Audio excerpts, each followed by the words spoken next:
All right, welcome everybody. It is day two. Okay, so today's question of the day to start it out is what's one piece of tech you couldn't live without?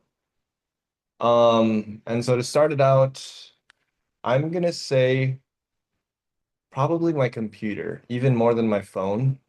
I think maybe my computer would probably be I could make calls from there, I can text, I can do my work. I feel like I can watch movies, I can do whatever it is I feel like I would need to do with regards to like a device on my computer. I cannot, I don't think I could really code on my phone. I don't know how I would. I've never tried. I don't think I can do like those kind of things, but I can do everything for the most part that my phone does on my computer. And so I'd say maybe my computer would be the one piece of tech I couldn't live without. Yeah, that's what I'll go with. Adrian, you're the first one on my screen. Please feel free to take it away. Like tech as in anything, right? It Like could be anything. I anything don't, electronic. yeah, anything. Um, I guess recency bias, my air fryer. My so I bought like an Ninja air fryer for like it was $200 initially, but it went down to like 140 for Black Friday. It's a really good deal. And I've been using that a lot for cooking food and my weight loss because I just realized I gained a lot of weight over the years, so I'm just using that as a way to cook some of my food. So I can't live without it just yet. And feel free to select the next person. Oh, sorry. I guess E-login. Hello. Yep. Um, I'd say, hmm, uh, I'd say my phone. Yeah. 'Cause like, just in case, like, cause I went hiking like a few days ago, and I injured myself, so yeah, I kind of had to go to the hospital. So like, I wouldn't live without my. I think it would be my phone, yes, cause like if anything happens, I could just call anything just like that. Yeah. Um. Ronald.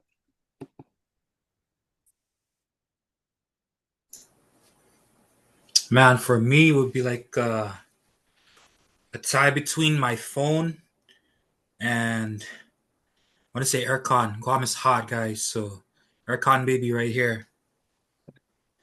I'll pass it on to Alana. I would also say my phone because I use it all the time, and if I need to get a hold of anybody, I have a lot of family off island too, so it's really helpful to communicate with them. And I pick Pico.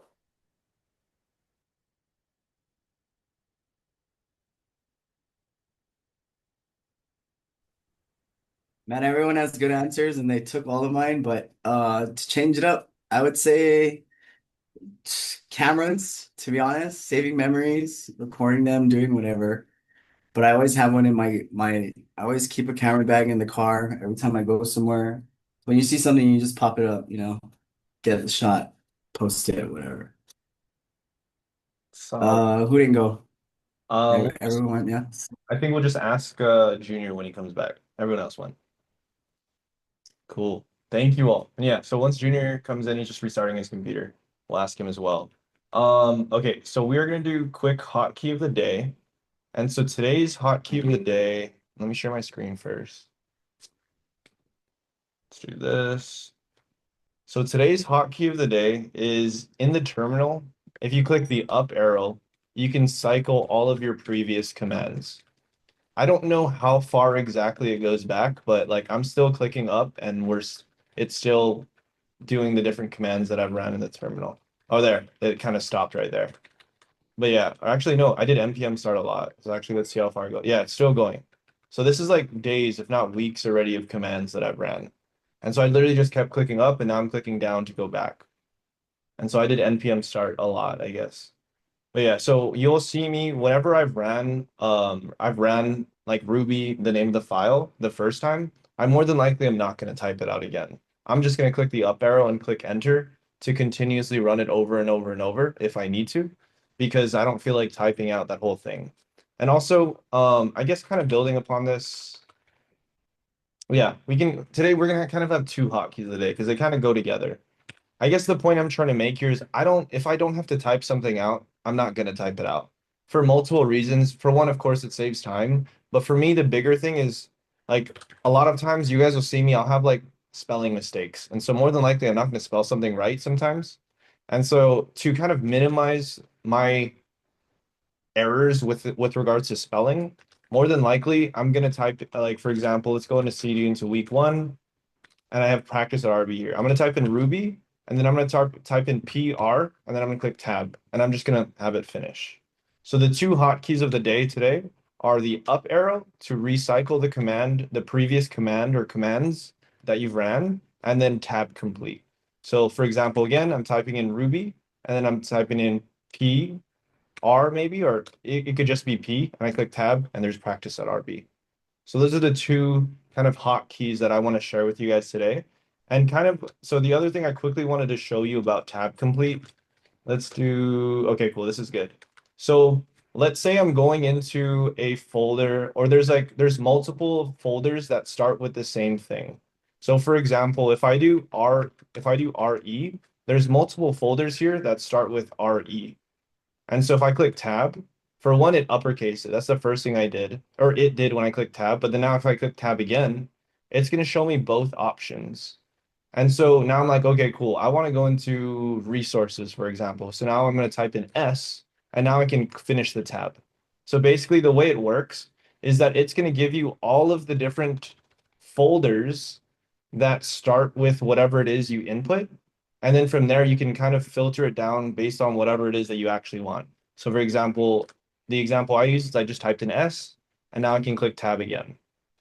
If what you're typing in is the only one with that side, like that, those letters, then it'll just go straight to it. But if there's multiple, it'll kind of give you some options. Be like, hey, which one is it that you want?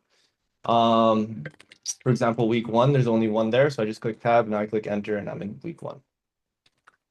Okay, cool. So yeah, those are the two hotkeys of the day, and I will Slack that out. And then the other one was tab complete.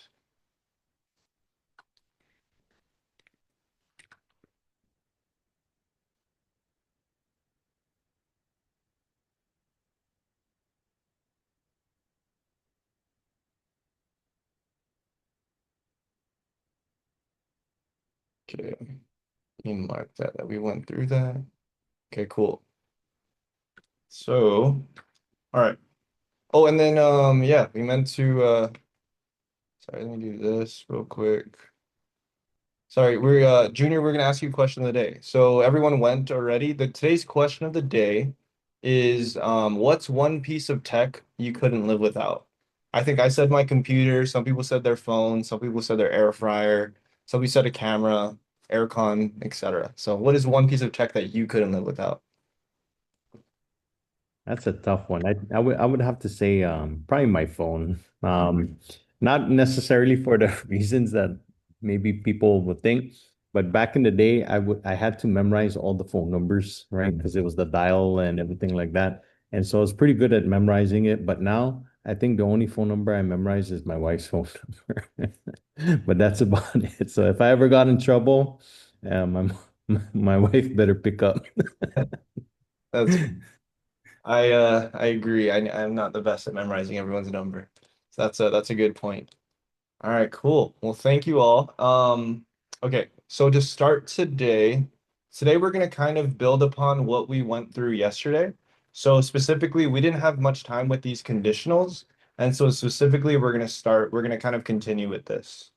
And just to kind of start with a clean file, because this file is already 200 plus lines, I'm just gonna create a new file, and I'm gonna call it practice2.rb. I'm not sure.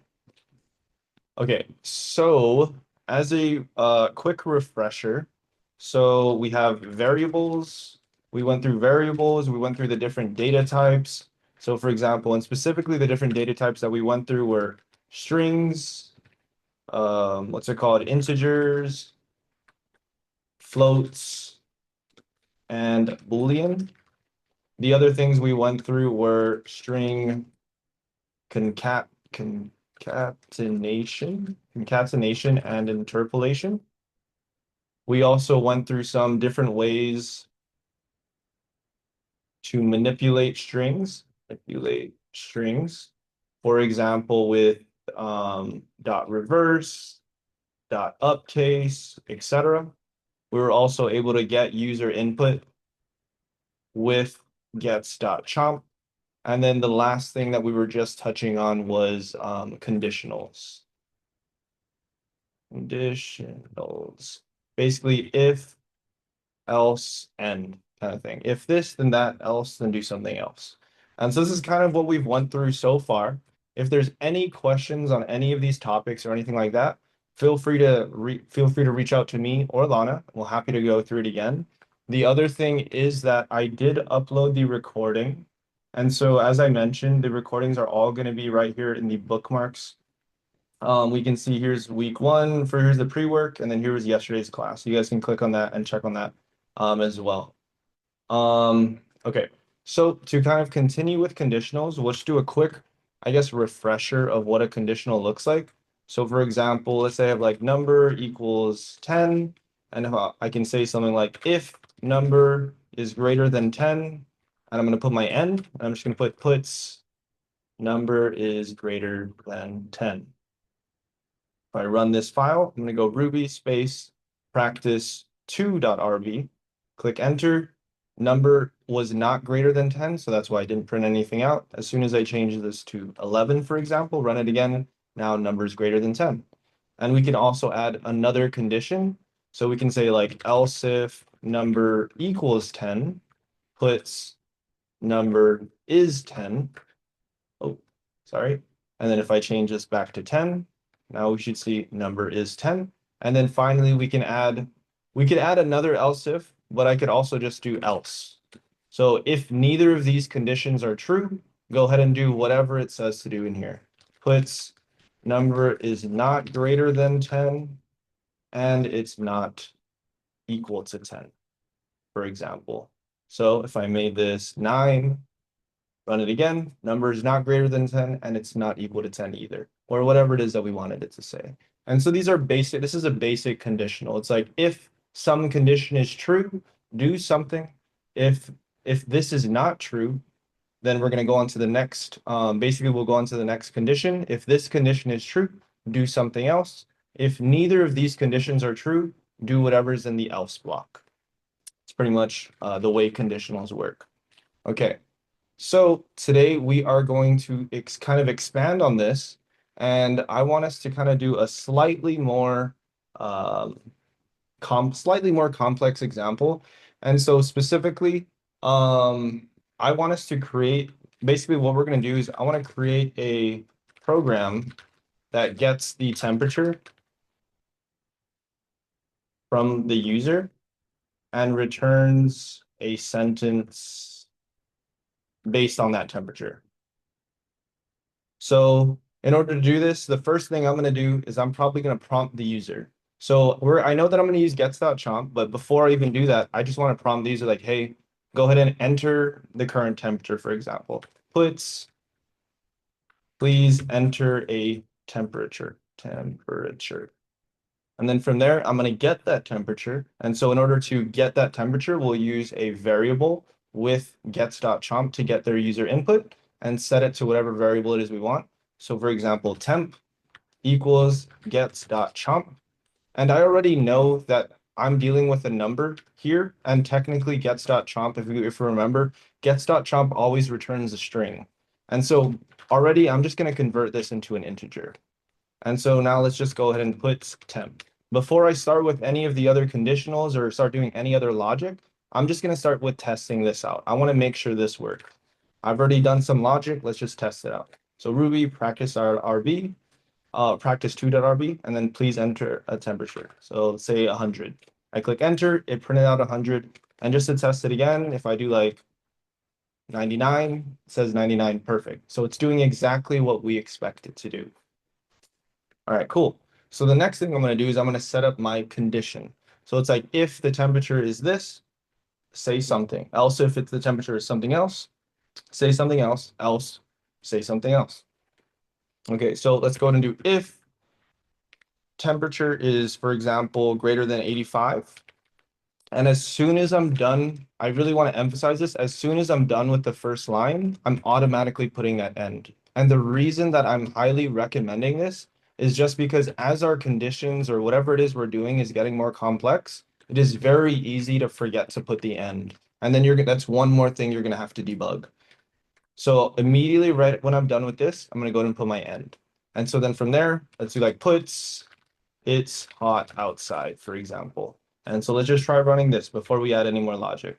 So Ruby practice RB, if I say it's 100, cool. So it's the undefined local variable or method temperature. So this was my mistake. I actually didn't mean to do this. But we can see I'm attempting to use temperature, but I actually never even created a variable for temperature. And so I need to use temp because that's exactly what I was using there. So now let me go ahead and try running it again. 100, cool. It's hot outside. And what happens if I do like 80? Right now, we don't have a condition for that, so it didn't print out anything. So let's go ahead and do that now. So now I can go like else if temp is greater than 60, puts the weather is pretty cool. So now let's try this out. Run it. If I do 100, I'm expected it's hot outside. If I do, let's say 70, we see the weather is pretty cool. And if I do like 50, it doesn't say anything because we didn't account for that yet. And so we're slowly giving this thing more functionality, adding more conditionals to check for different conditions based on kind of what we want, basically. So now I can continue going. Else if, let's say, temp is greater than 32, puts the weather is very cold, or we'll say is getting very cold. Getting very cold. So now I'm going to run this again. And just to make sure, they just start with that 100 works. I won't even test the 61. Let me just go to like 40. Cool, the weather is getting very cold. Perfect. And so finally, I'm just going to do an else. Basically, what if it's none of these? And so I'm going to go ahead and click enter. And I'm going to do puts, it's freezing. Because technically what we're saying is anything below 32, we're going to say it's freezing. That's what we'll say. And so now let me go ahead and test out all these different scenarios. So the first one that I want to test is if it's greater than 85. So let's just do 100. Cool. Now I want to test, I want to get this condition. So let's do like 70. Cool, we got the weather's pretty cool. Let's test out our next condition. Let's do like 40. And then finally, let's do our last condition. If I did like 0, it's freezing. Perfect. And so there's a few different things that I kind of want to point out that I'm doing my best to be better at. For one is I most definitely could have just tried and just wrote all of this at one shot. But I'm recommending that you guys don't do it, so I'm going to do my best to not do it as well. And the reason why is because if we made a mistake, like this isn't super long, but this is kind of it's longer than what we've done already. And so let's say this was 100 lines of code and we just wrote it out one shot.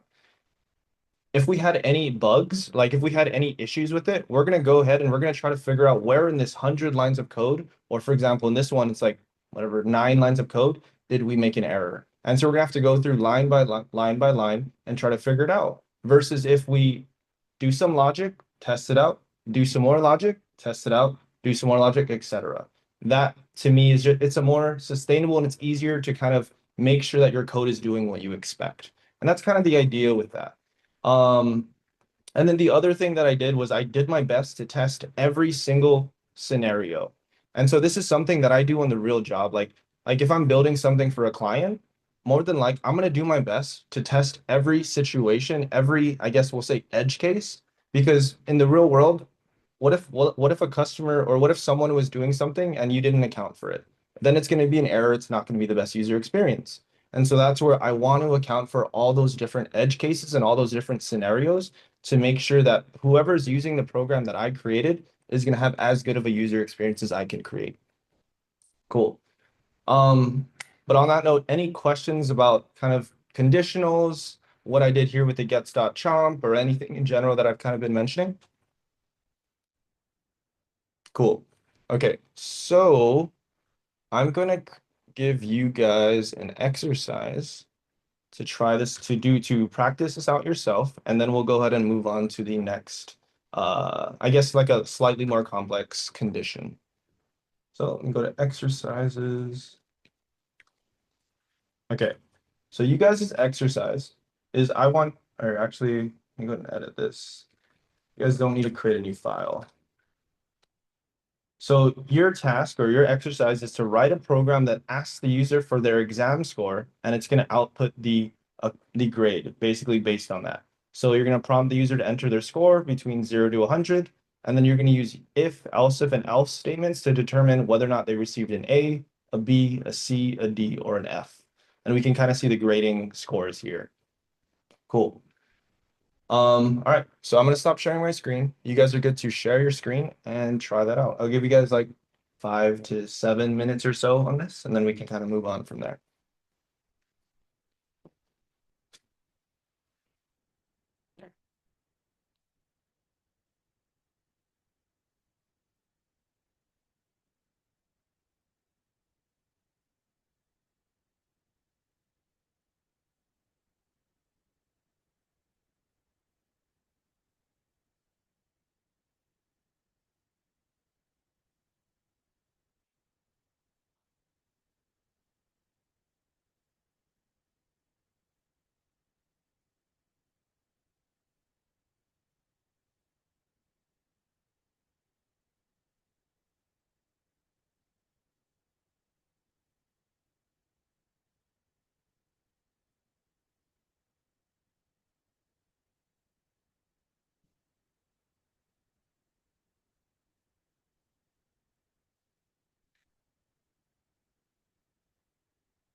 Sir, I think I need help.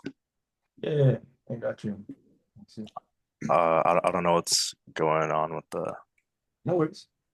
You're really, really close. Okay, so if you remember, or not if you remember, but as a refresher, whenever we have an if, we have an end.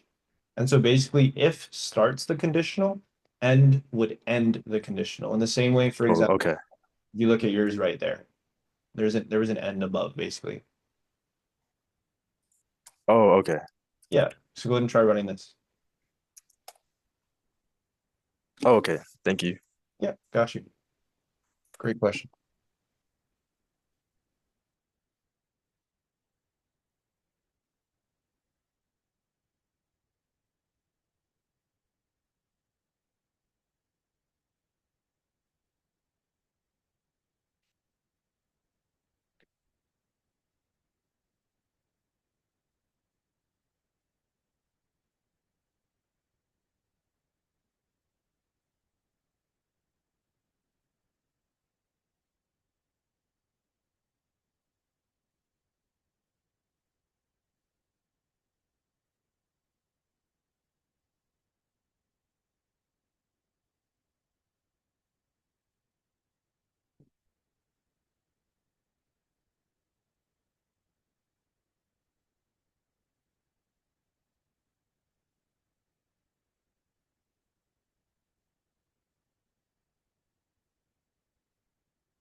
Hey, Ron, I like where you're going with this, but I want us to kind of think about the way that we're setting up these conditionals.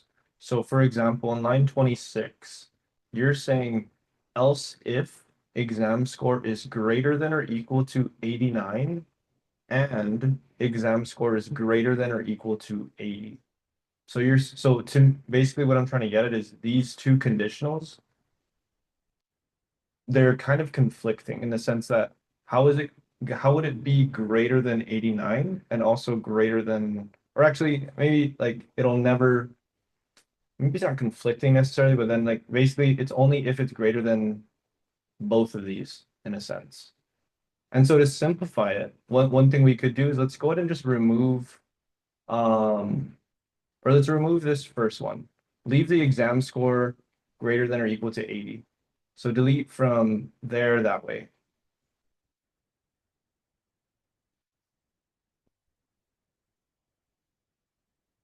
Yeah, so go ahead and delete basically this, yeah, that, and then also the and.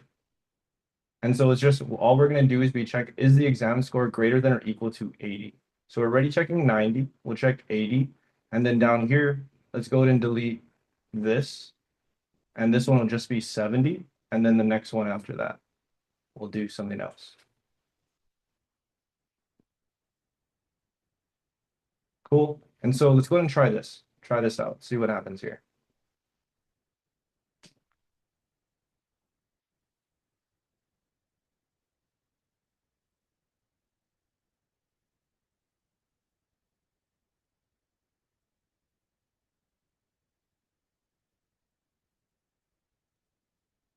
Cool. There we go. So now all you have to do is account for the last couple for a D and for an F.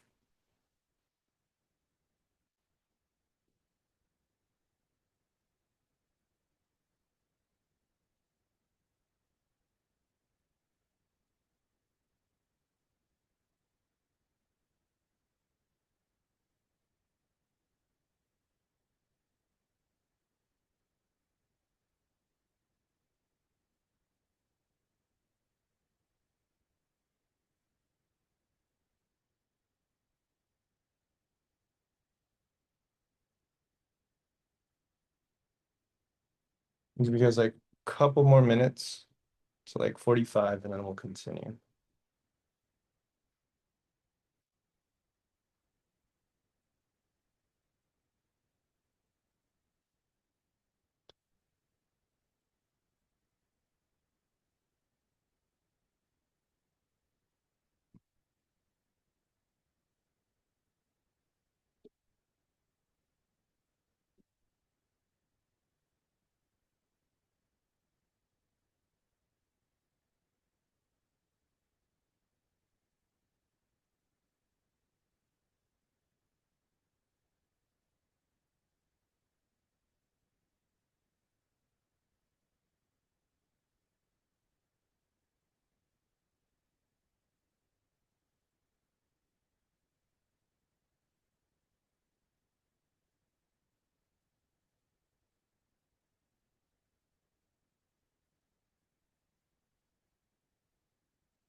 Kiko, I like where you're going with that. I like it a lot actually. And so the next thing that we're gonna work on after conditionals is probably gonna be what you need to do that. Basically, you're gonna need some sort of loop. You need it to do like, hey, ask it, do it again, kind of thing. So I like where you're going with that.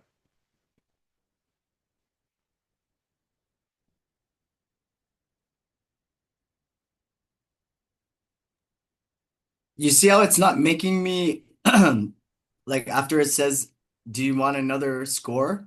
Is Hmm. it because there's an N there already? Because there's a gets.chomp. Yeah, so go ahead and try typing something in. So right now it's stuck within within the gets.chomp. That's what it's saying. Yeah. So go ahead and if you type something in or if you do control C, you'll exit the gets.chomp basically. On a different screen. Fuck is my cursor? So if I just type some, oh, see, but Yeah. it's yes or no. Yep. Okay, and then I have to. Yeah, it's basically it So would here I. yeah, it was stuck in there. Okay. All righty. All right, you guys are good to stop sharing your screen and we will go through the solution real quick and then we'll move on to the next thing. Actually, I'm just gonna turn on the light real quick. Give me one second. Okay, cool. Here we go. Okay, let me go ahead and share my screen. Share. All right, cool. Let's do this together real quick. Let me grab the exercise.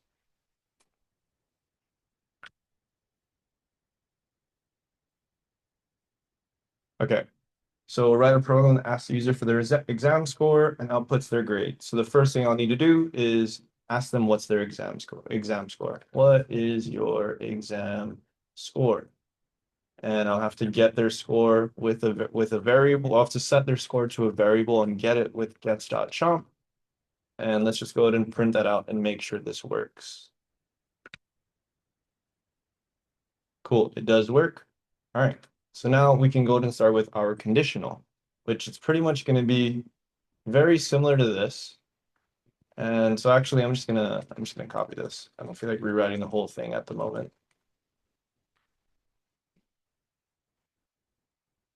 Okay, so these I'm gonna change it to score. And from there, it's going to be greater than or equal to, the first one is greater than or equal to 90, and that's going to be A. The next one is going to be greater than or equal to 80, This one's going to be B. The next one's going to be greater than or equal to 70. For C, we'll do this again. For 60, which will be D. And then finally, F. Okay, let's go to run this. What if I got, Sorry, for you have 80. oh, good call. Thank you. Thank you, Lana. Thank you very much. Thank you, Lana. Cool. So let's try it out. What if I put 100? Comparison. Okay, cool. So I am attempting to compare a string with an integer, so I have to convert it. Let's try it again. 100. We got A. Let's try to hit the B. Let's do 85. We got a B. Let's do 75. C. 65 for D. And finally, let's do like 55. Got F. Okay. So there's a few things that I wanted to, or one more thing that I want to kind of touch on with regards to, I guess, kind of conditionals and maybe coding in general. So as we're getting into like conditions and a little bit later today, we're actually also going to do loops. You'll notice that we're kind of, or one thing that I kind of want to point out is indentation. So indentation means, so basically in Ruby, we do two spaces is a something that's indented. Some languages do four spaces, but in Ruby we do two. And so the idea with indentation, it will not break if I don't indent my code. So like if I kind of delete all these spaces and then run this again, if I do like 90, we see it says an A. It's not going to break, but to me, this is not nearly as readable as if I had all of them indented. And so to me, this is a lot more readable. It's readable to me because I know exactly where does this if go next? It goes to this else if, and then this else if, and then this else if, this else, and this end. And so I know that this end corresponds to that if, etc. And so that's one thing I kind of want to emphasize to you all as well is indentation. And more or less, for Ruby specifically, indentation is just for readability. There are languages where indentation matters a lot more than in Ruby. For example, in Python, you write your code and there's no end. The end is wherever it depends on how you indented your code. And so in Python, indentation matters it's everything in a sense. Like if you don't indent it properly, your code's not going to know when it ends and when it starts. In Ruby, it's a lot nicer in the sense that we have an if and we explicitly say, here, hey, the code ends right there. But I would still recommend focusing on indentation because it just helps with readability. So for example, like what if instead of in here, instead of us just going to that next thing, what if we had another condition? What if score is greater than or equal to 85? Or let's say, what if it equals to exactly 85? And then I'm going to put an end, puts B, right, whatever, puts regular B, whatever. I'm just going to say B plus, just for this example. Else if score is less than 85, puts B minus, whatever. And it doesn't really matter what I put in here, but the point I'm trying to make here is we're going to have times and kind of what we'll do, I think a little bit even today, is we're going to have what we call nested conditionals. And so what that means is we have a outer conditional, which is this, and then we have an inner conditional. And so as you guys can see, this can get really messy really fast. If you'd imagine, what if I put another level of condition, etc.? Like what if I kept nesting them? And so that's where indentation is going to help you a lot because now I know still that this if corresponds to this else if, this else if, this else if, else, and end. And this if corresponds to this else if and this end. And so that's where if I like imagine that if I put everything in line like this already, this is like, how do I know where does something start and where does something end? So that's where to me, and not just to me, but in general within like programming, indentation is really important for readability specifically. Okay, cool. Any questions, comments on this? Cool. Okay, so I'm gonna share this solution, and then we are gonna take a 10-minute break. I'll just repaste that. Solution. All right, cool. Let's go ahead and take a 10-minute break. We'll come back at 7:03 and we will continue.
Alrighty, welcome back, everybody.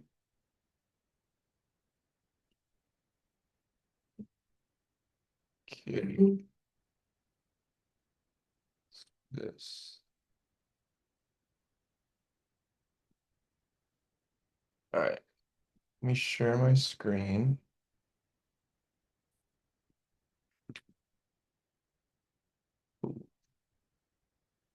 All right, so we quickly touched on this next kind of concept or idea yesterday, but to kind of add more functionality to conditionals, we're going to add some logical operators.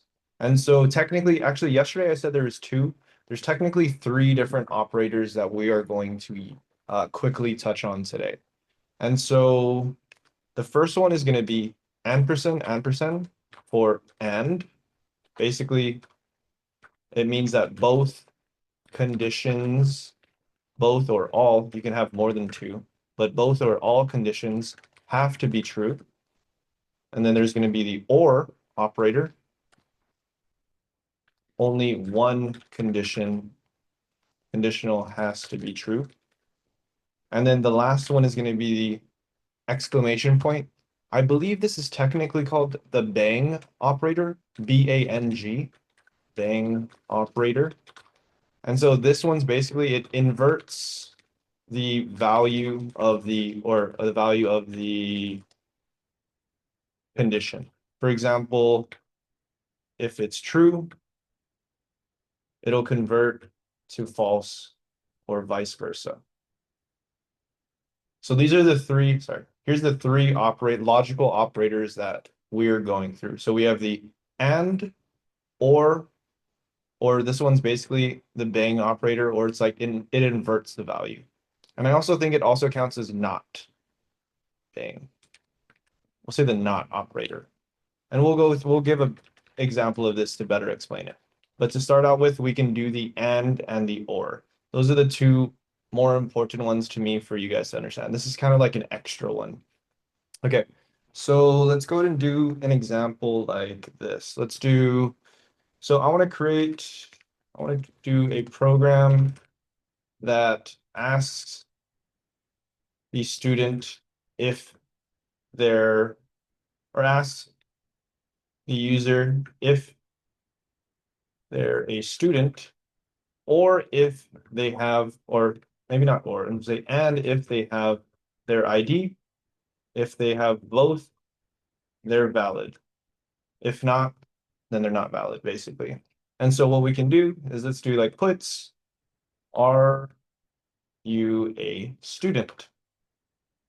And so if they're a student, so basically we're asking them if they're a student, and then the next thing we can do is we can say response, say like student response equals gets.chomp.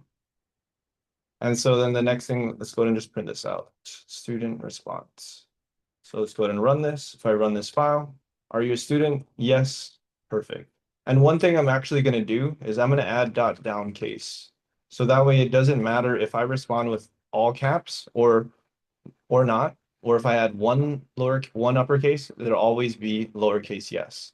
And this is one way we're going to kind of get rid of the different edge cases that might happen. So like what if the user submits an answer with all capital letters or one capital letter, like with capital Y, yes, etc. So right now we're kind of making it so that way that doesn't case, we're not checking case, it's case insensitive. It's not case sensitive. Okay, cool. So we have the student's response. The next thing we're going to ask is, are you, or not are you, but do you have your student ID? And then I'll add a question mark here just to be consistent. And then it's going to be, we'll just do response one, response two, actually. Response one, and then we'll do response two. And let's just print that out, puts response two, make sure this works. So are you a student? Yes. Do you have your student ID? No. Cool, it says no. Okay, cool. So now what we can do is let's go ahead and add our condition. Shoot, sorry. Give me 1 second, guys. Sorry, there's someone at my door real quick. I need to check something really quick.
Sorry about that. My girlfriend ordered some food, and so just wanted to make there's some knocking. Okay, so sorry, back to this. So a program that asks the user if they're a student and if they have their ID, and if they have both, then they're valid. Cool. So the next thing we can do here actually is we can make it so that way. Basically, I kind of want to change this to be kind of into a Boolean, into true or false. And so what we can do is we can say like is student, and we can say equals response one, and then we're going to add some sort of condition. So basically we're saying if this condition is true, if their response is yes, then now is student will be true. If their response is anything else, then this is going to be false. And let's go ahead and try this out. Let's do puts is student, and I'm also going to print out puts response one. Let's go ahead and do this. So Ruby practice2.rb, are you a student? Yes. So we see it printed out response one, which I printed out yes, and then it printed out is student, which it printed out true. And so now let's try making that false. If I put no, now we can see it says false. And the reason why it says true or false is because we're specifically setting is student to whether or not this condition is true. Okay, cool. So with that being said, we can do the same exact thing for this condition as well. So basically we can set has ID equal to response two equals yes. So basically we're checking if their response is yes. And let's go ahead and try this out. Puts, and let's just do response two. I mean, let's do has ID just to make sure it works. I run this. Yes, you have your ID. Yes. Cool. And we see it says true, and I just want to make sure I can get it to say false. But if I say no, cool, it says false. Perfect. Exactly what we're expecting. And so now we can use this and operator to check if both of these are yes. If both of them, or if both of these are true technically, which technically is yes. And if both of these are true, then they're a valid student and they're eligible for, let's say, a student discount or something like that. If one of these is false, if they're not a student and they don't have their ID to prove it, then basically you're not valid. You cannot get the discount or whatever. You're not a valid student. I can't prove that you're a valid student at the least. So now we can say if, and it's going to be is student and percent has ID. And now I'm going to click enter. I'm automatically going to type my end. And then from there, we can say puts you are eligible for the student discount. Else puts sorry, you're not eligible. We can't verify that you're a student. Cool. Let's go ahead and try this out. If I run this, I'm a student. I have my ID. Cool, I'm eligible. If I run it again, let's say I'm a student, but I don't have my ID. I can't verify it. Sorry, you're not eligible. Okay, cool. So we see that we can get both the yes and the no. And so this is a way that there's kind of two concepts that we're kind of going through here. For one, it's this ampersand, and then for two, it's converting a response into a Boolean. From technically, we're converting it from what they respond with yes or no, technically, into whether or not it's going to be true or false. Okay, cool. Any questions? Questions, comments on this? Okay. Okay. And so the other thing I'll quickly show you guys is the or. And just to show you guys that it works. So now basically what we're saying is if is student, basically if they say they're a student or they can show us some student ID, then they're eligible. Else, then they're not eligible. So let's go and run this. So I'm not a student, but I have my ID. Maybe it doesn't make sense, but whatever. Or I am a student, but I don't have my ID. Either way, I'm eligible. The only way for this to fail is if I put no to both of those. So that's where I'm not eligible. Cool. So that's the difference between ampersand, basically, which is and versus or. Okay. So I'm going to share this with you guys, and I'm going to give you guys an exercise example. Okay, so you guys' exercise is I would like for you guys to create a program that determines if a user can access a restricted area.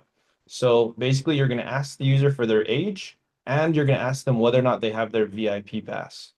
If they have either of them, then they're granted access. If they're younger than 18 and they don't have their VIP pass, then they're not granted access. Okay, cool. So you guys are good to share your screen and try that out.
Hey, Leon, can you see my screen?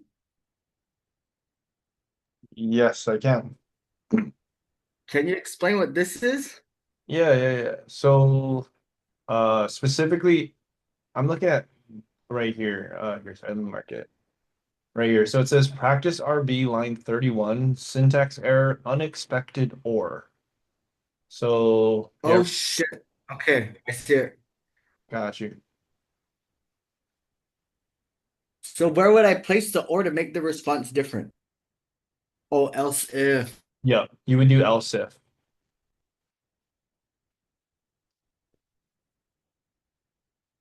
Maybe like if the response is this, else if the response is something else, or if there's only two options. So for example, I guess what I'm trying to get at is like if you're only expecting a yes or no, then it could just be if or else.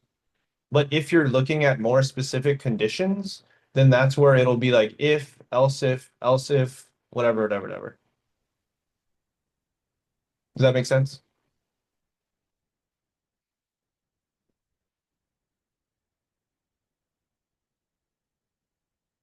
Kiko, does that make sense?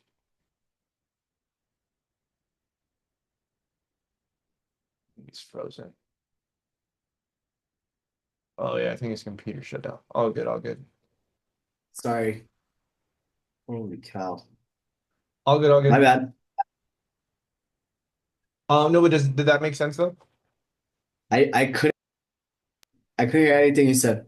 All good, all good. Okay, so I was basically saying, so the way it'll work is like I was gonna say, like let's say you only had two, it was just a yes or no question. Then from there, it's like it's just if it's yes, then do something. If it's no, then or else do something else. Like you don't need an else if at that point. But if you're doing something that's more complex, like there's a specific condition that you're listening out for, then that's where you would do the else if or the ampersand or the or whatever it is. But if it's something simple, it's just if or else. Okay. Yeah.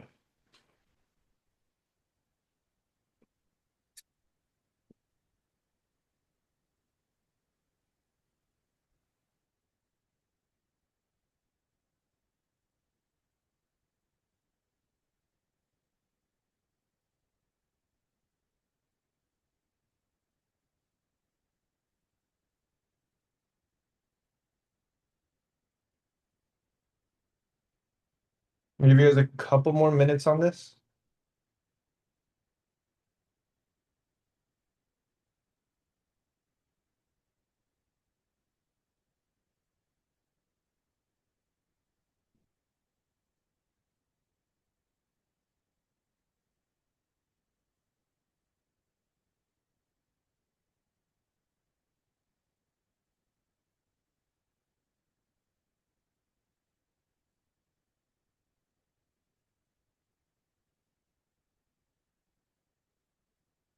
Actually, I'm going to provide you guys with a kind of bonus challenge exercise.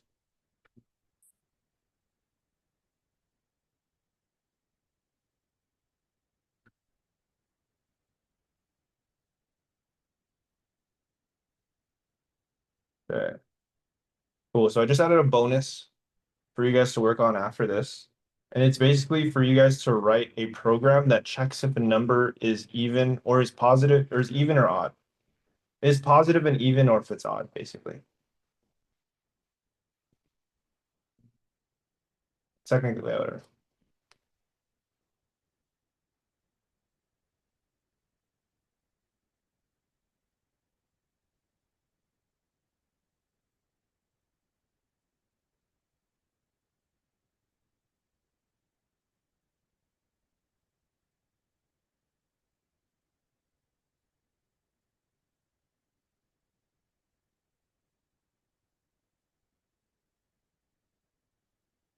A hint for this one is to look back at your notes for the modular operator.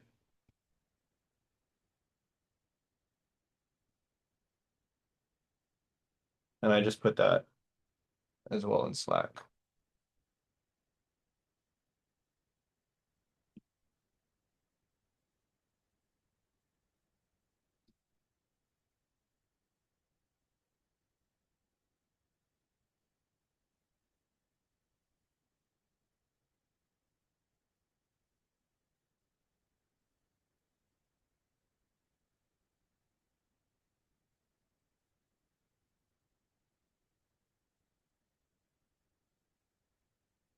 give you guys like 3 or 4 minutes to work through this, and then we'll go through the solutions together and we'll go from there.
Hey Matt, what you had there wasn't wrong necessarily. The issue, so this error, Matt, that you're getting, comparison of string with 20.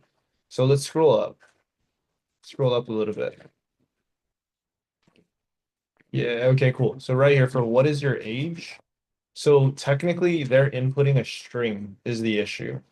And so gets.chomp is always a string.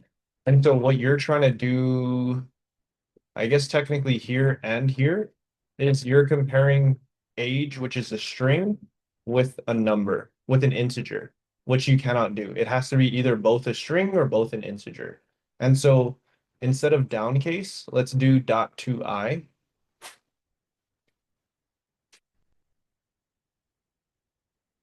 Perfect. And then now we can go down and you can add back whatever it is that you had here. Because what you had there wasn't wrong, where it was like you're checking if it's no.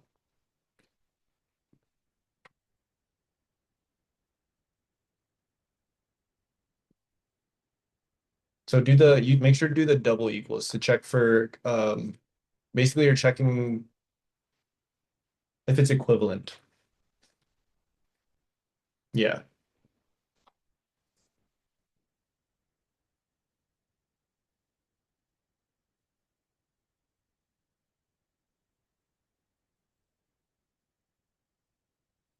Okay, cool. Let's see. Age. Still getting that same error. Scroll up a little. Why are we getting it? Did it not save? Oh, it didn't. Okay. So what's happening is you're comparing age, and age is yes. I'm sorry, I didn't even read that. Change this to be response one. Change both age right here. You can just comment out line 50, because we're not going to use it, for example. Yeah. And then change it from age to response one. Yeah, and then also that one.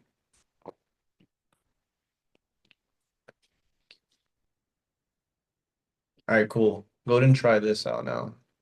This looks right to me.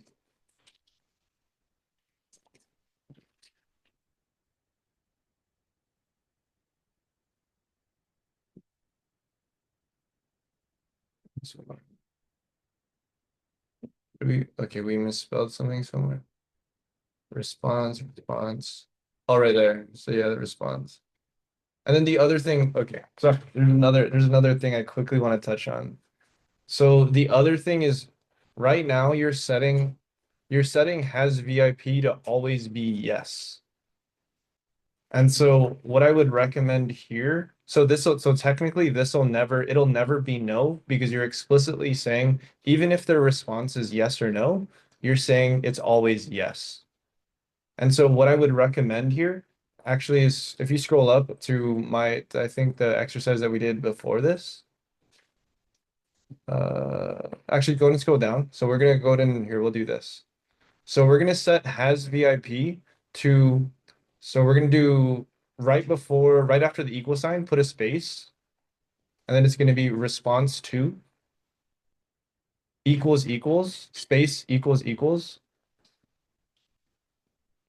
Yes. Okay, so basically what we're saying here is we're gonna set has VIP to whether or not this is true or false. So ultimately it'll be true or false. So if response to equals yes, has VIP will equal to true. If response to equals no, well, technically if it equals anything else, has VIP will be false because technically this and this are not equal. Okay, so now go ahead and try running this again.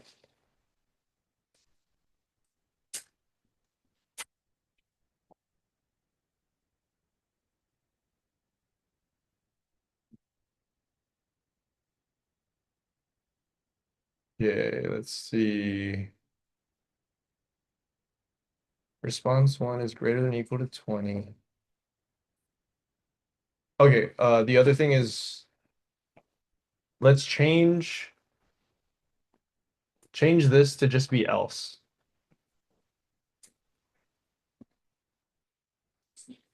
And then let's change this to be or, the two pipes. Yeah. So let's do the pipes, cause or we can leave it as and actually. That's fine. We can leave it as and. Okay, cool. Okay, yeah, this works too. So, okay, let's go through this line by line. So we ask them to give us their, what's it called, their age, and then we ask them if they have their VIP pass. Their age, we're converting it to be an integer with that dot 2i and then from based on their response for their VIP pass, we're converting that into true or false with this line. And then now over here, we're going to say if response one is greater than or equal to 20, basically if they're older than 20 and has VIP, which this is going to be true or false. So if both of these are true, if that's true and this is true, then you're allowed to enter. If you're not 20, if you're not 20 or older, or you don't have that, then that's where it's going to be false. Okay, go and try this out.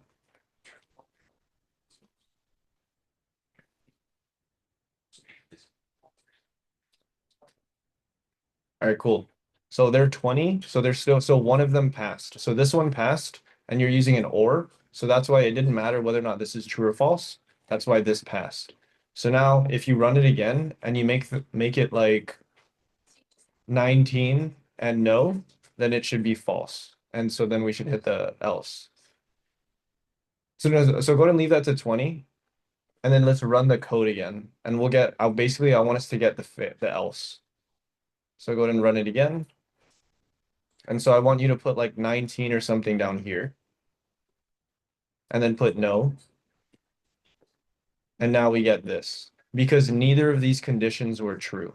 If one of them is true, then we'll do this. If neither of them are true, then we're going to go the else.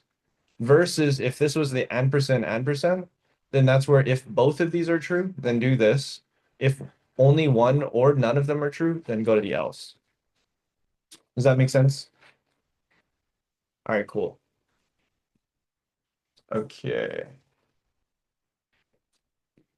All right. You guys are good to stop sharing your screen. We're gonna go through both solutions real quick, and and then we will kind of continue from there.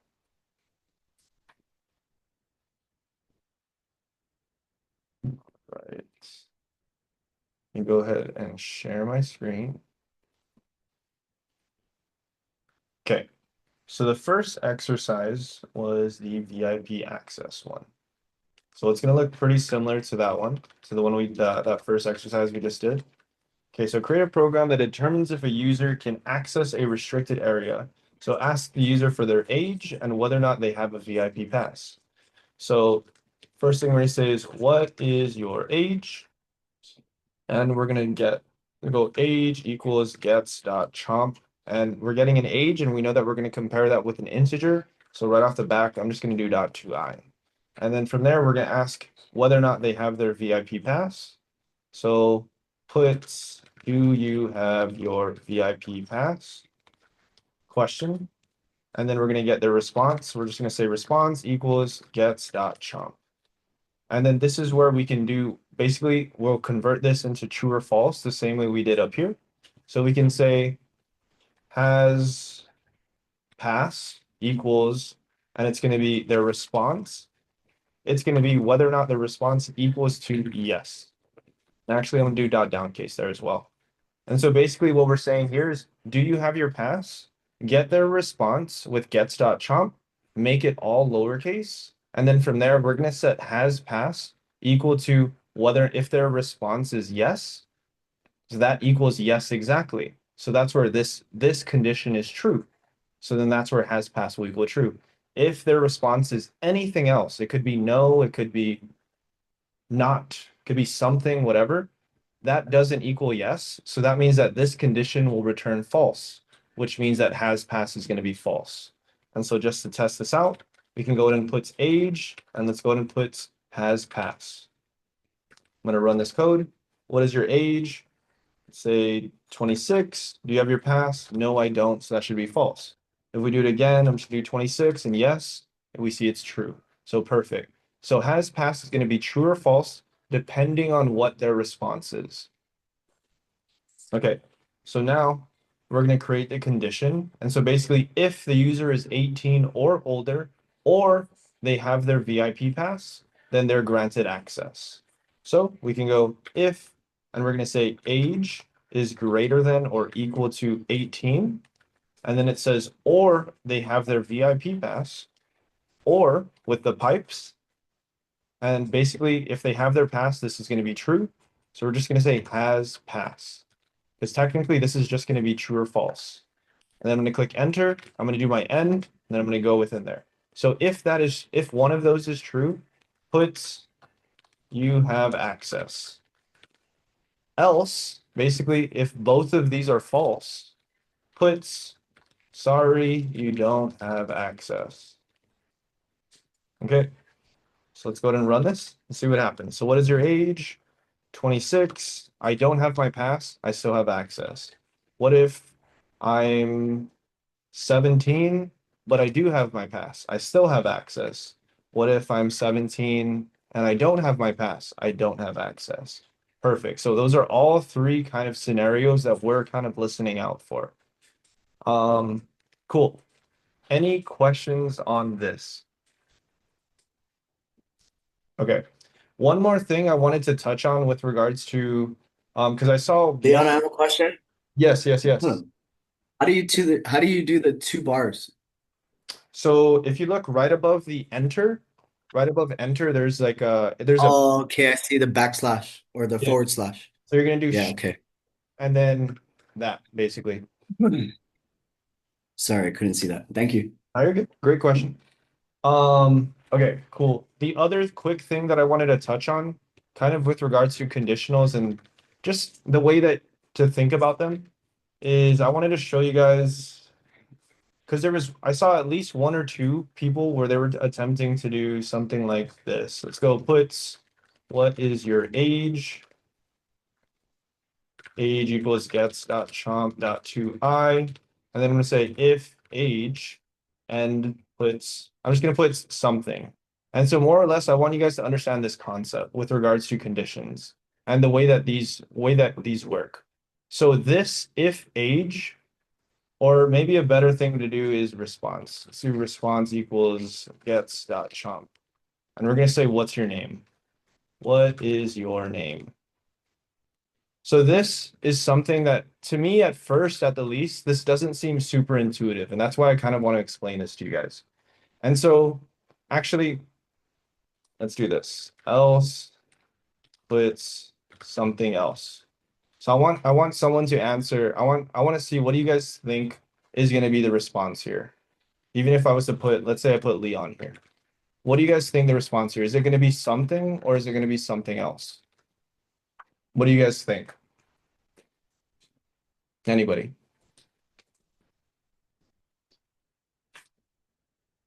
Feel free to guess. No, no worries. We haven't went through this, but this is why I want to show you guys this. It'll be something. Yes, it will be. Let's go ahead and run it. I'm sorry, I meant to put response. Sorry about that. I forgot to change it. Cool, we get something. Now I guess my follow-up question is, how can we get this to be something else? Or we won't answer that just yet. But I guess the point I'm trying to make here is this condition right here is different than kind of the way that we set it up there. Basically, this if response is asking, does a response exist? Like, did we set what response is? This isn't checking whether or not response is a specific value. This is checking, did you actually create a variable with the word response?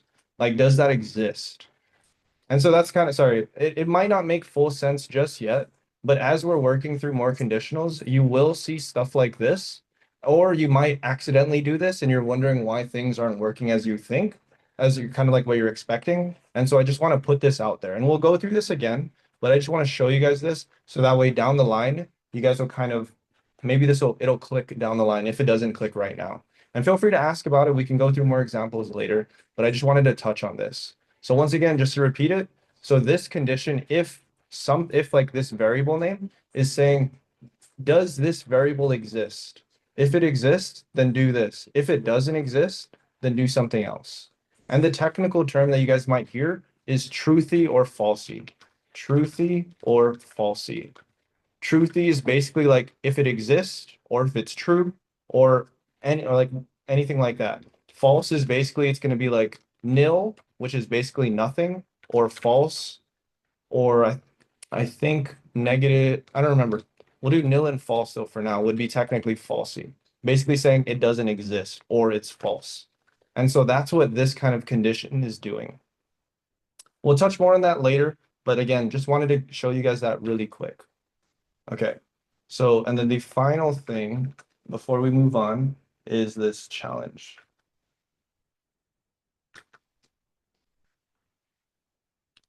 Okay, so write a program that checks if a number entered by the user is positive and even, and basically give a message according. And that basically we're going to use a condition to check if it's greater than 0 and if it's divisible by 2.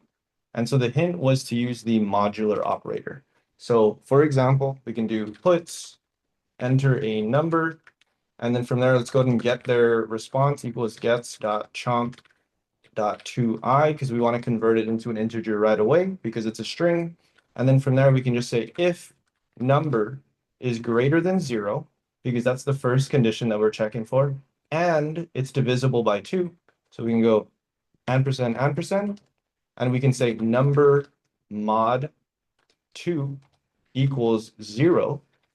So this one we're saying number mod 2 equals 0. So basically, whatever the number is divided by 2, if there's no remainder, then that means it's an even number. If number divided by 2 has a remainder, then it's an odd number. So this is the way we're checking if it's an even or odd number, basically. And so this, like yesterday when I mentioned that, this is one use case for the modular operator, is to check if it's an even or odd number. Cool, click end. And then from there, we can say puts, and let's do like number is even and positive, else puts number is not both positive and even. Okay, let's go ahead and try this out. Enter a number, 10. Number is 10 is even and positive. If I did, let's say 9, 9 is not both positive and even. If I do like negative 10 is not both positive and even, etc. And so we can see this is one way we could do that. Cool. Questions, comments on either of these kind of conditions or stuff like that?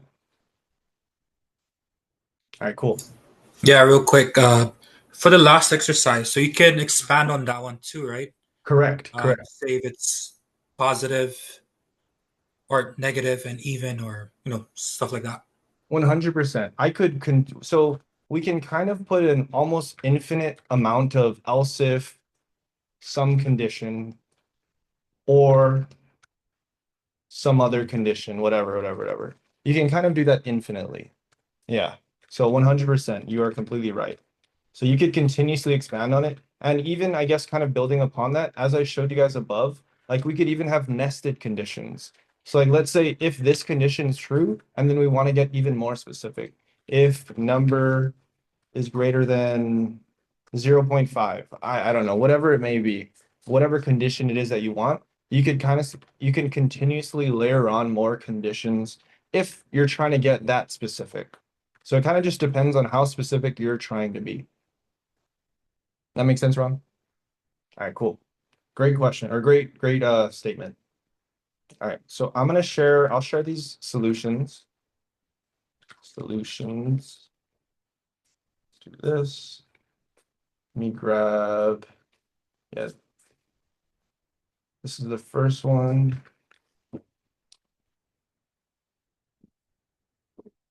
And then this is the second one.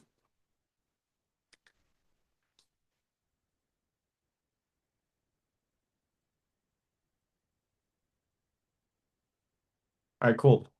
It's 7:48. Let's go ahead and take a 10-minute break. We'll come back and we're gonna go through a new concept. So we've been going through conditional, it's kind of all of today. The next thing we're gonna do is we're gonna go through loops. So the idea with the loop, just as a quick whatever intro, is that we're gonna be able to run thing kind of over and over and over based on some condition. So that's what we'll do next. All right, cool. Take a 10-minute break. We'll come back at 58 and we'll continue.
All right, welcome back, everybody.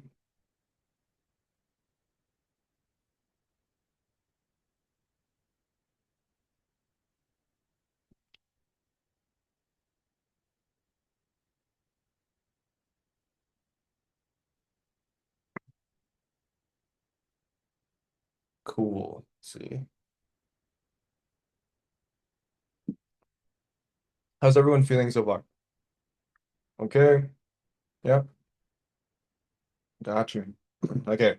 So, as I mentioned before the break, the next concept that we're going to go through is this concept of a loop. And so already I see some people are kind of looking into like, how could I run this again? Like, what if, for example, yeah, let's go to this one. Like, what if I wanted to continuously ask the user if they want access to this thing? So like, let's say I do 10, do you have your VIP pass? Yes, I have it. Cool, you have access. Or what if it was no? If I was like, I'm 10 and I don't have it, you don't have access, like, hey, well, like, do you want to prompt again? Do you want to try it again? Or whatever.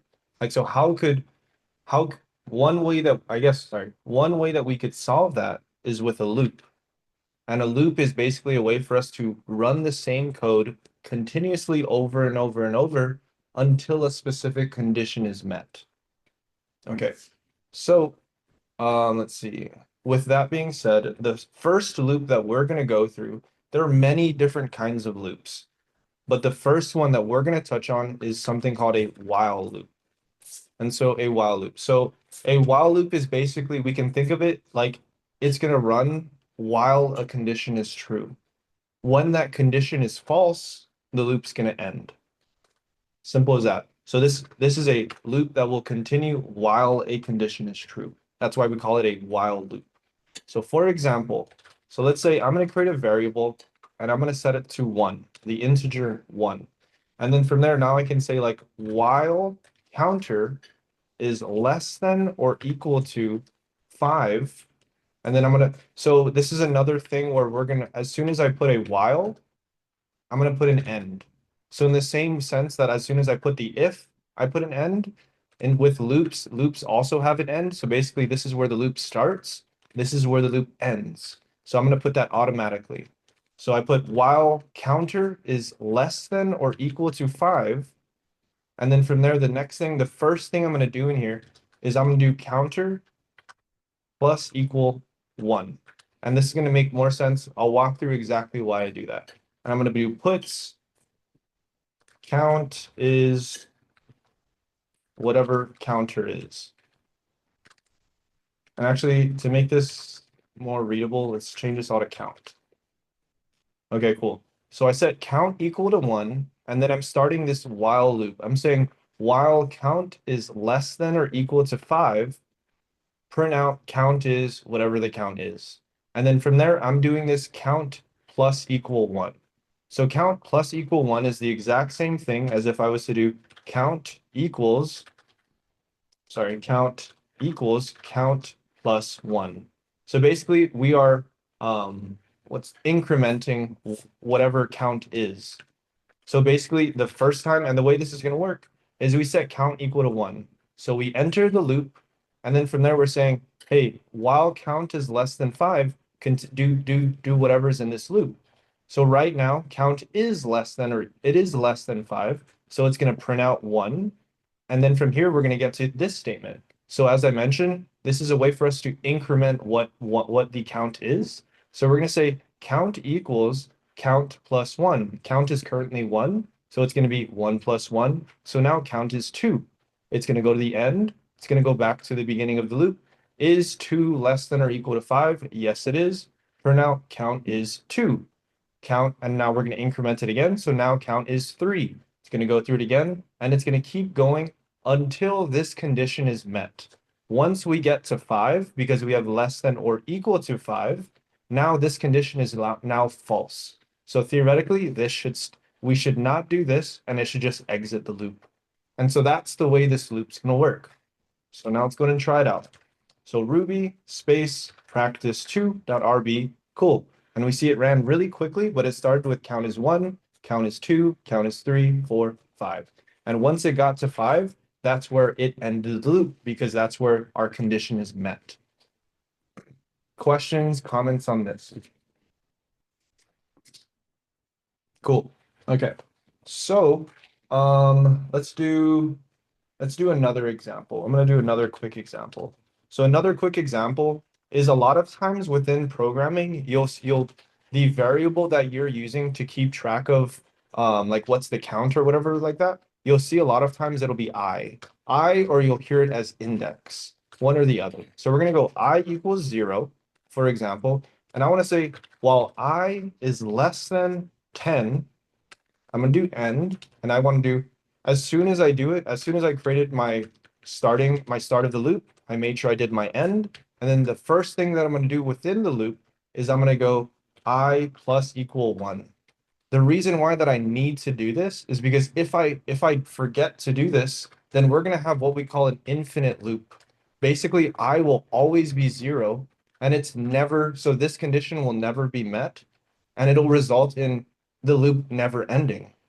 And to show you guys what that looks like, let's do this. Puts endless loop. And I'm going to comment this line out. And so now the way this is going to work is it's going to go I is 0. We're saying while I is less than 10, do a while loop. It's going to print endless loop. It's not going to increment what I is. So it's going to go to the end and it's going to go back up. I is still a 0. It's going to come back down, print this, go back up. I is still a 0. And it's going to continuously do this, and it'll never end until we manually stop it. And so if I run this, we can see it's continuously running. It's not stopping. And so the way that I stop this is I do Control C. And so Control C ends that endless loop. So I manually interrupted it basically. And so that's why that's why I emphasize putting this increment right here. I emphasize putting this as soon as you create your loop. So that way there's no way that you can forget to do it because you already did it. And so now if I run this, we can see it prints it out. This should be 10 times because I said, hey, or it should be 11 times from 0 to 10, or no, 10 times from 0 to 10 to 9 technically. Cool. Question, or I guess, does that make sense to everyone? All right, cool. Okay, so let's do this. Mm.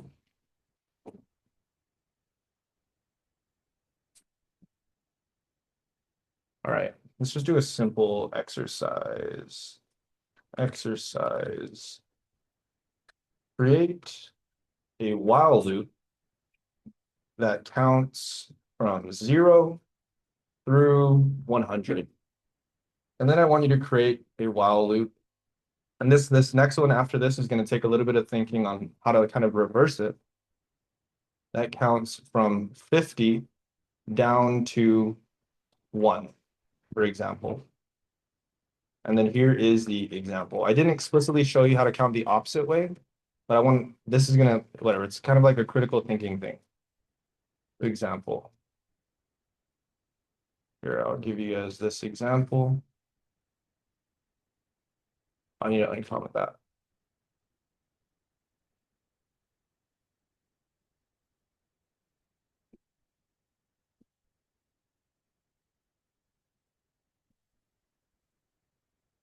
Okay, cool.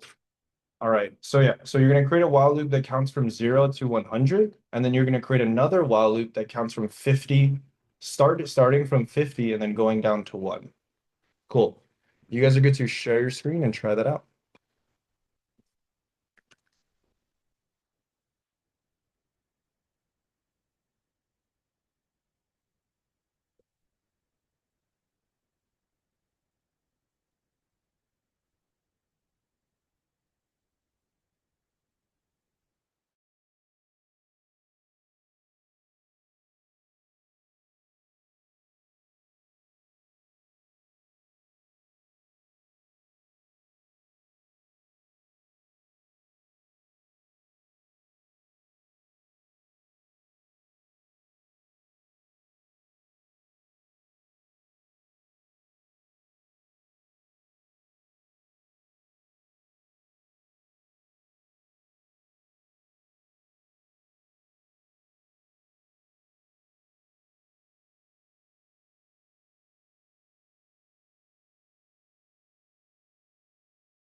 Hey, Ron, go ahead and do Control C.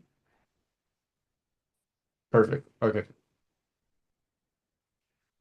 So you have an endless loop. So I want you to, so what I do my best to do when I'm kind of in these situations, sometimes the like the conditions aren't super straightforward.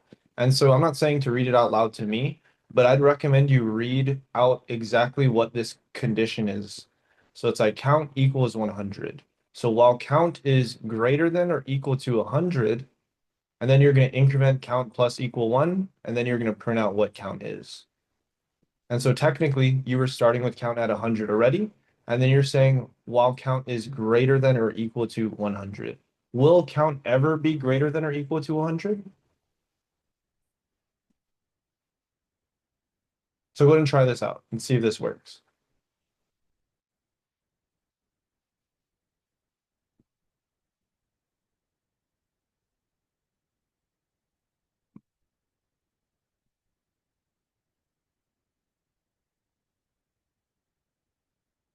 Cool. So it's not running, or it did run, but technically it didn't print anything out. And it didn't print anything out because this condition is technically false. It's false from the beginning. Do you have any ideas why?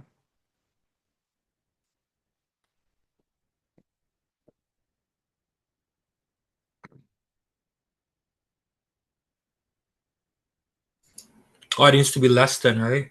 Correct. Because technically count will never be greater than or equal to 100 unless you make it over 100. You're making it 1 right now, which is always going to be less than that.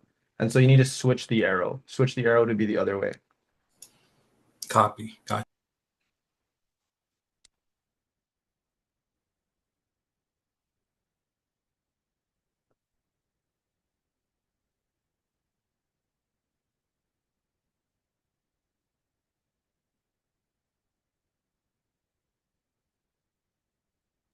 Sorry, Leon, dude, this thing gets in my way. I saw you looking. You're Sorry. good. You're good. No, you're good. You're good.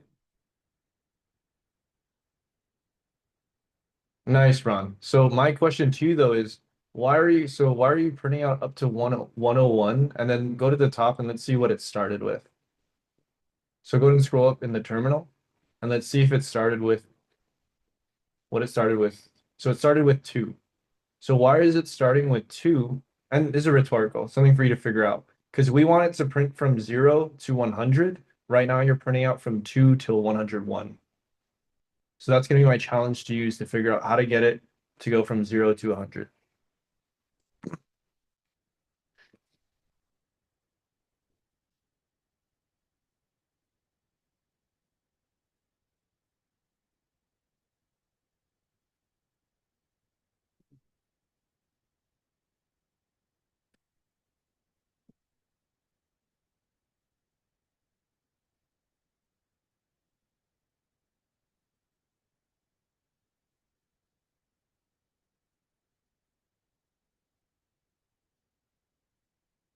You're super close, Ron. And so, do you have any ideas before I help you out here? So you got the first one. The first one is it should start at 0 or it should, oh, actually, no, it's starting at 1. Yeah. So there's one thing that you could do to fix this. And so basically just switch these two lines. Make count plus equal 1 be after puts count.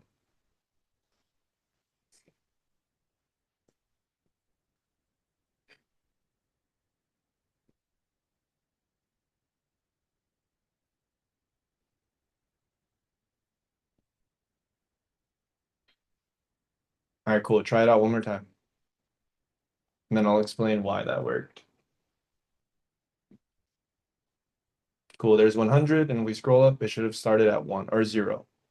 So basically what happened, Ron, is when you entered the loop, you automatically started adding what count was, and then you printed it out. Versus now you're printing it out first, and then you're incrementing it by 1. So that's the difference. Cool. Great work, though. nice. Thank you. Yeah. Let's see.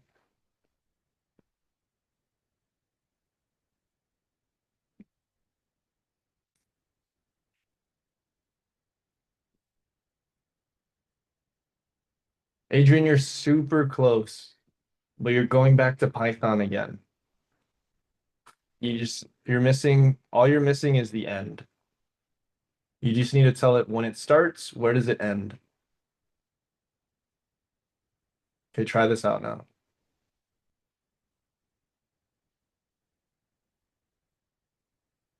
Bam. There you go. Solid.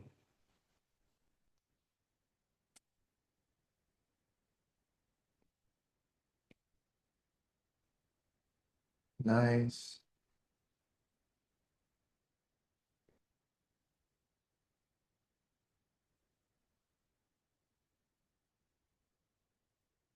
Nice. Okay.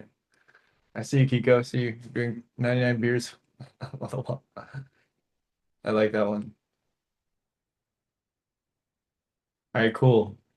Let's see. I think everyone for the most part. Yeah, great job, everyone. Everyone got this one. Pretty easily, actually. Okay, cool. So you guys are good to stop sharing your screen. And let's move on to the next topic within loops.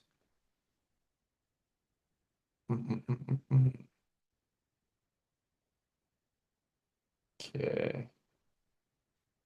Let's do this. And share my screen.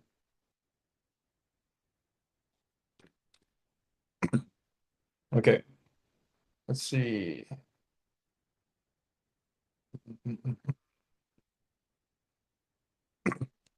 Okay, so another type of loop. So this is a while loop, as we mentioned, or as I mentioned. So basically, this is going to continuously run until a specific condition is met. And to show, we can actually, we'll do this solution real quick. We'll do this. So to do a while loop that counts from 0 to 100, we're going to start with 0. So I equals 0.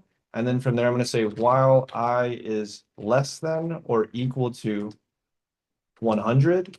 I'm going to put my end. As soon as I put my end, I'm going to go I plus equal 1. And then from there, I can do puts I. Oh, puts lowercase I. And let's see, let's make sure this works. Cool. So we should have started at 0.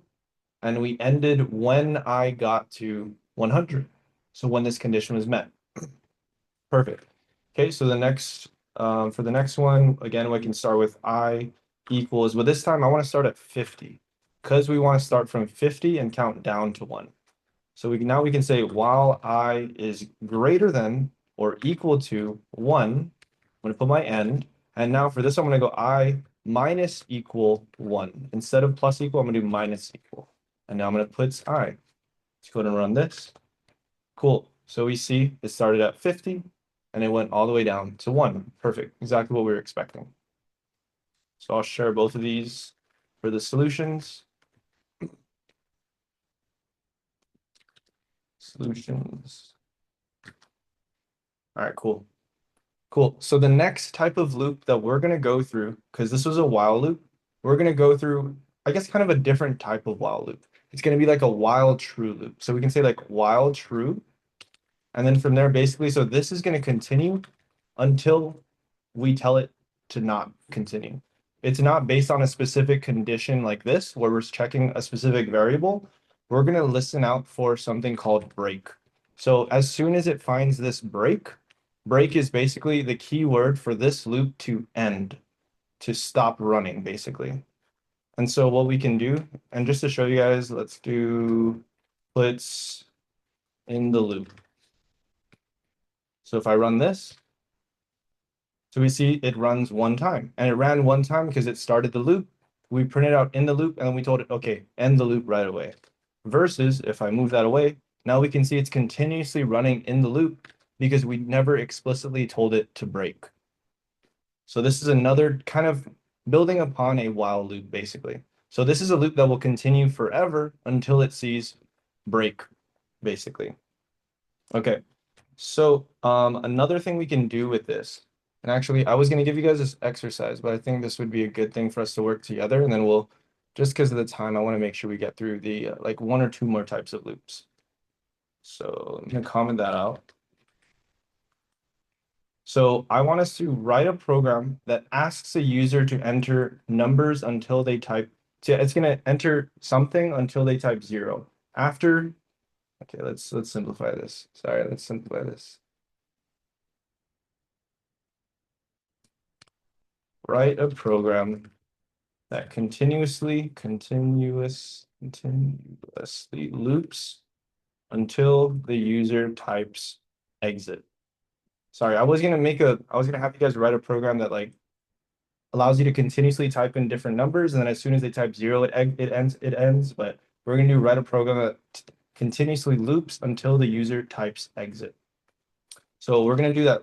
What's it called? While true, end, and then specifically, we're gonna give it a condition of one to break. So we're gonna say break if, and we're gonna say, let's get some user input. So let's do this. We're gonna say break if, sorry, I'm gonna do some condition. So this is where we're gonna add our condition. It's gonna break if some condition is met, basically. Okay. So let's go ahead and let's do puts. What's your name? And then from there, let's go ahead and actually let's just do this. Sorry.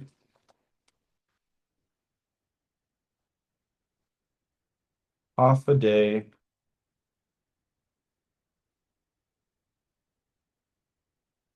We can say name equals gets dot chomp, and then we can say half a day name. And then from there, we're going to say break if name equals exit. Okay, let's go ahead and try this. So if I run this, we can see it says, what's your name? My name is Leon. What's your name? I'm going to put my last name, for example. And as soon as I type in exit, that's where that condition is met, and we break the loop. Okay. Questions, comments on the idea of a while loop, whether it's the while true or just the regular while.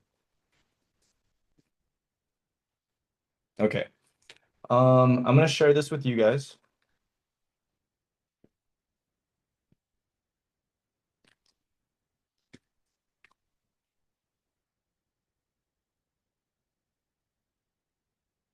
Okay, cool. Let's go ahead and let me grab this real quick.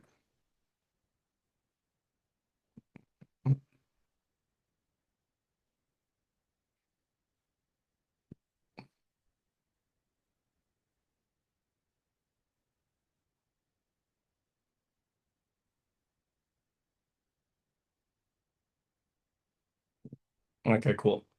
All right. So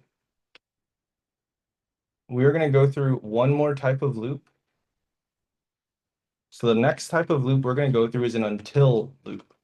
So this loop is gonna run until a specific condition is met. And kind of dealing with like these while loops, until loops, whatever, break, etc. This is another reason that I really enjoy using Ruby. To me, Ruby's really readable. It's like keep running this condition until something is met. So for example, we can do password equals an empty string. So technically password is nothing. The user didn't enter anything. And we're going to say until password equals cool password can basically continue looping. And so we can do puts, enter the password, for example. And we're going to say password equals gets dot chomp. And then finally, we can put like puts access granted. So the way that this reads, or the way that this is going to go, is we set this variable password and we set it equal to an empty string. Basically, technically it's just kind of nothing in a sense, just an empty string. And so we're saying until password equals this string cool password, it's going to continuously do this loop. So it's going to say enter the password. We're going to get the user's input. And if the user enters cool password, then we're going to exit and we're going to say access granted. If the user doesn't enter cool password, continuously loop over and over and over. So now let's try this out. So enter the password, something. Enter the password, something else. And as soon as I type in cool underscore password, we see access granted. So this is another type of loop that we have access to in Ruby. There's a bunch of different types, but this is just another example. Cool. So I'm gonna give you guys an exercise to try this out. Example of until loop. Cool. Let me grab this exercise.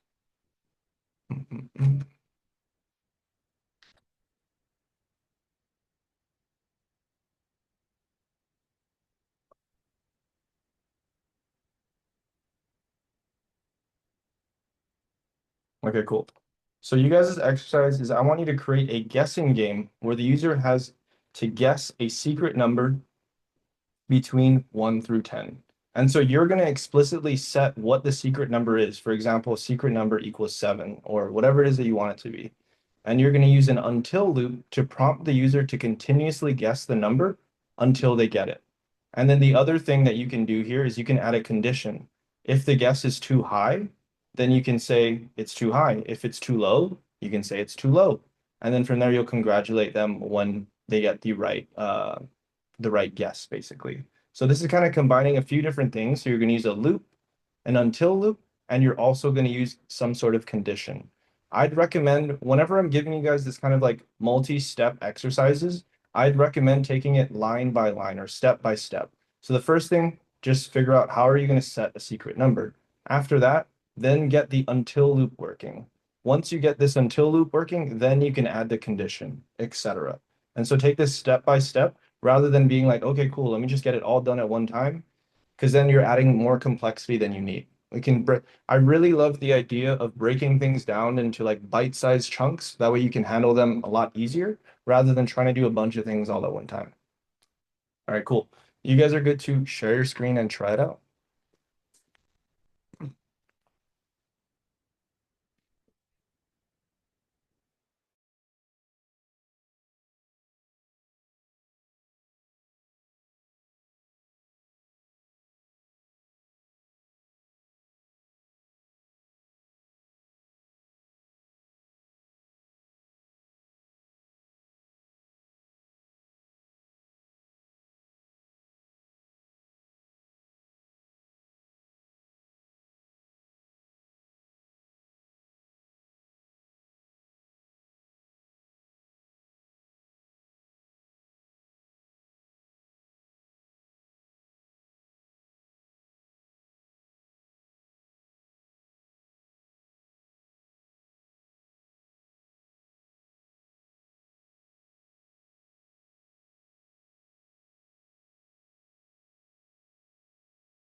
How do you turn off that what is it? The auto tab?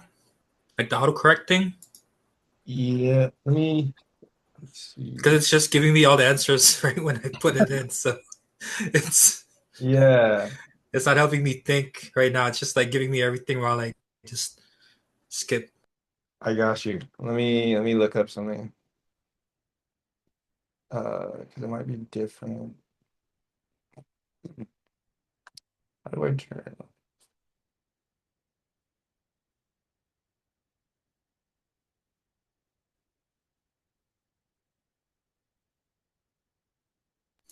It's like I'm trying to figure it out, but once I press space, it just gives me all the answers right away. I got you. Do control comma, and this should bring up like settings or something. Is it not? Okay, let's try. So on the top, uh, okay, perfect, right here. And then type in editor or like type in like suggestion. Cool. Let's see, editor, accept suggestion, enter. Okay, let's see, set the following on quick suggestions. Scroll down. Scroll down on here. Yeah, yeah, yeah, right there. So we want that to be off. We want to set that to off or false. Is there a way for you to edit this? Like if you hover over this area right here. Yeah, yeah, so on the right side, there's like when you there's like a pencil on that side. So go up one. So that one's fine. We want that one off already. And so go ahead and on the first one for other, we want to make that one off. So go to like the right, yeah, and then click edit right there. And then change that to off. Click on it. Yeah, go and turn it off. Click OK. All right, cool. So now it should, if it doesn't work automatically, you'll just need to restart VS Code and then it'll turn it off. And for anyone else who wants to turn those off as well, you would open up the VS Code settings and you're looking for quick suggestions and you're looking for other specifically. I'm gonna turn that off. Here, and I'm gonna show. Uh,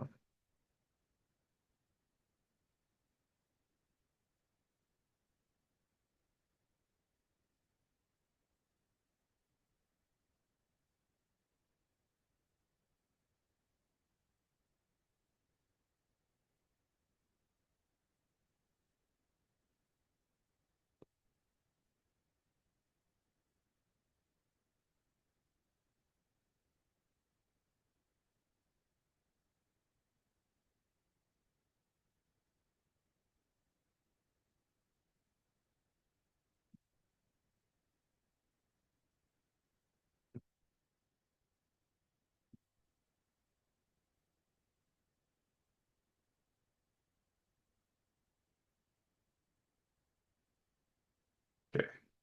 I shared how to do it for everyone else, if anyone else wants that too.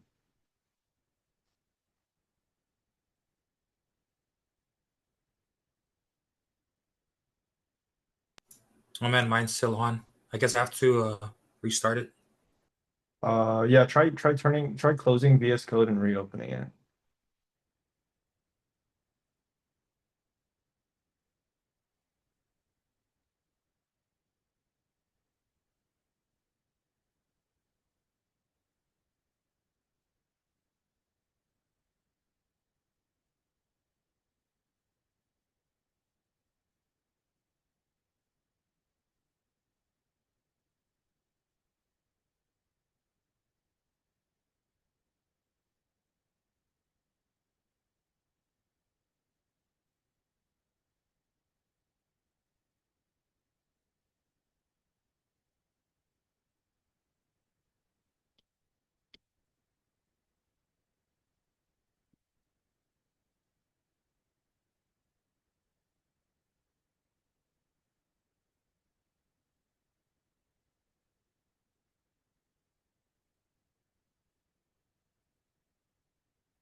Oh, Ron, I think okay, there was another setting that I missed. Go ahead and go back to the settings, do that command question or control question mark, and then type in inlines or type in inline, INLINE, no space.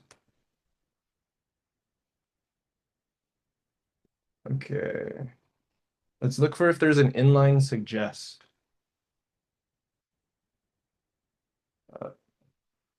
I think I see. Okay, yeah. Inline suggest. Yeah, let's turn that off. Let's turn this off. Go ahead and click on that drop down. Uh, this one right here.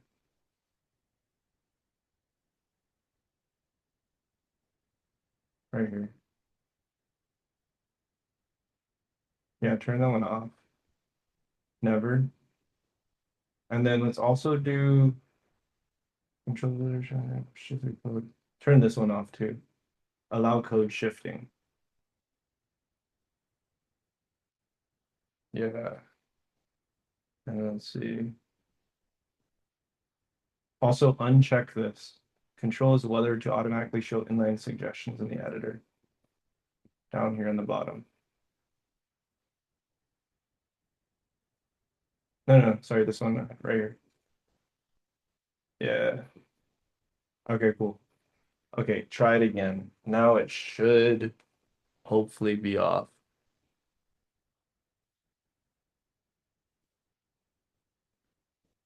Got you. There we go. Okay.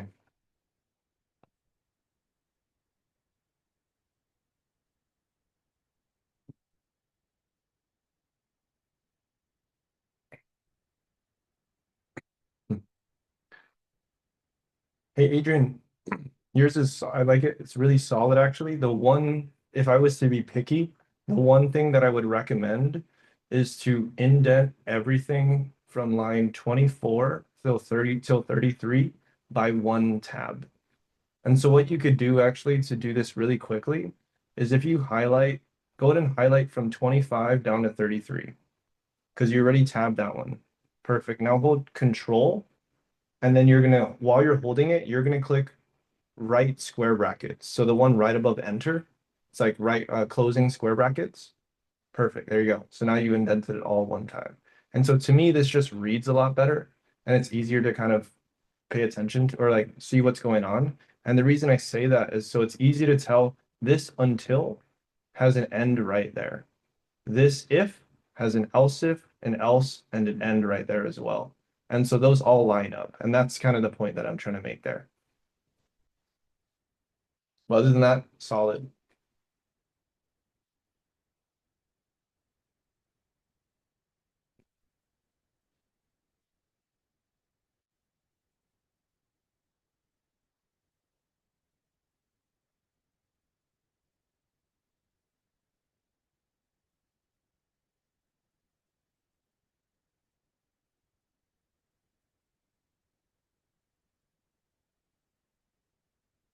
Give you guys a couple more minutes to mess around with it, and then we'll go through the solution together.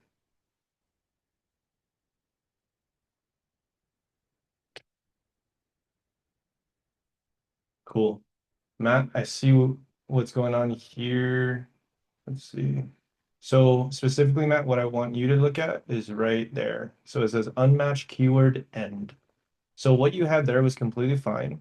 Basically, your until, it starts on line 131, but then where does it end? So that's where, go ahead and scroll to the bottom. And let's go ahead and let's put an end right there.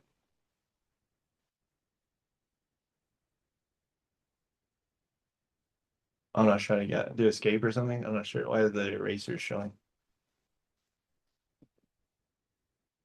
I don't know how you did that. I don't know. I'm not a Windows user. There you go. There you go. Yeah, here, go type it in. Okay, cool. So now, wait, scroll to the top. I want to see what you put. Okay, so secret number, password. Okay, cool. That's fine.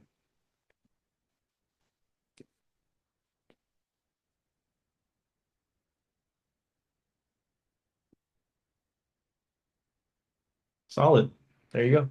All right, cool. All right. You guys are good to stop sharing your screen and let's go through the solution together.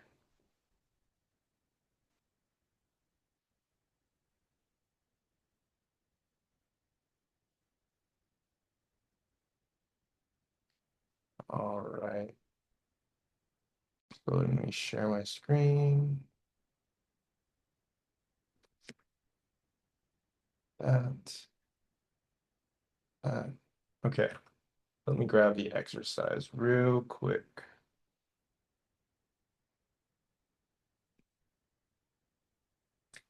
This. All right. So we're going to create a guessing game where the user has to guess a secret number between 1 through 10. So instructions, set a secret number, and then we're going to use an until loop, and then we're going to provide feedback based on whether or not it's too high or too low, and congratulate them when they guess correctly. So the first thing we're going to do is I'm going to set up what the secret number is. So for example, just to use the secret number in the instructions, so let's do secret number equals 7, for example. And then from there, I'm also going to go guess equals nil. So nil technically means like it doesn't exist. Nil is like nothing. So I wouldn't put 0. 0 is not nil. 0 is a number or an integer. Technically, I want to do nil. In other languages, they might use undefined. There's, yeah, kind of like nil or undefined. Basically, it's like we're declaring that the variable guess exists, but it doesn't the variable itself we've declared, but it itself equals kind of nothing in a sense. We're just declaring the variable more or less. We're not assigning it any specific value. Okay, so I'm going to set it to nil to start with, and I could have set it to something else. Doesn't really matter. And then now I can go, since we're using an until loop, I'm going to go until guess equals whatever the secret number is, or secret number. And then as soon as I do my until, like that first line for my loop, I'm going to put my end. I want to do this because I want to make sure that I'm not going to have to remember to put this end later.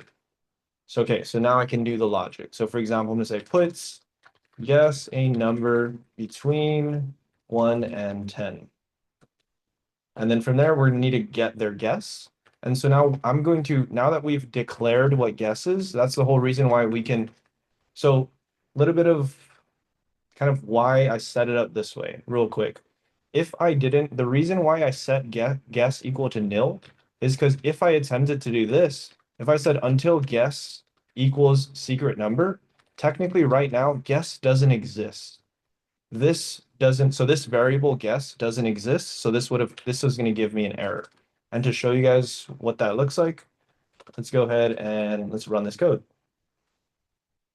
Cool. Undefined local variable or method guess for main. So basically right here where guess is on line 234, it's like, hey, what does guess even mean? Like that doesn't mean anything. So a way for us to actually get that to work is to set it to something, to set it to nil. So that way we declare what guess is, but we just never explicitly give it a value. And so that's the difference between, that's the whole reason why I would use nil here versus setting it to something is explicitly so that way I can use it in the condition. Okay, so the next thing, now I can actually reassign what the word guess is. So now I can say like guess equals, and we're gonna do like gets.chomp.to_i. And then now from here, let's go ahead and stop with this. This should solve at least up to here. So we set a secret number and we also use an until loop to prompt the user to guess a number. I'm not going to do the feedback just yet because that's adding complexity. I didn't test my code yet. Let me go ahead and run this first to make sure it works. So cool, guess a number between 1 and 10. What if it's 1? What if I do 10? What if I do 7? Okay, perfect. So we know that this functionally, it works. We're not getting everything done yet, but that's completely fine. I have the core functionality done. Now I can add kind of these next steps basically of providing the user some feedback. Okay, cool. So now to provide some user some feedback, we can do a condition. So we can say like if guess is less than the secret number, and then I'm automatically going to put my end right away. and then I'm going to go with it here. So if guess is less than the secret number, I can do puts like too low. Else if guess is greater than the secret number, I can say puts too high. Else, and we can just do puts, congrats, you got the right number, whatever it is. Because theoretically, the way that this is going to work is if I guess the right number, it's going to go directly to the else block. It's going to print this out, and then it's going to end the loop, which is perfect. So let's go ahead and try it out. If I do 1, too low. If I do 10, that's too high. If I do 7, it says, congrats, you got the right number. And then it ended the condition, and then it ended the loop, which is perfect. Exactly what we were expecting. Questions? Or does this make sense to everybody so far? All right, cool. Genuinely, if you guys have questions or anything like that, do not hesitate to reach out. Always down to kind of go through anything.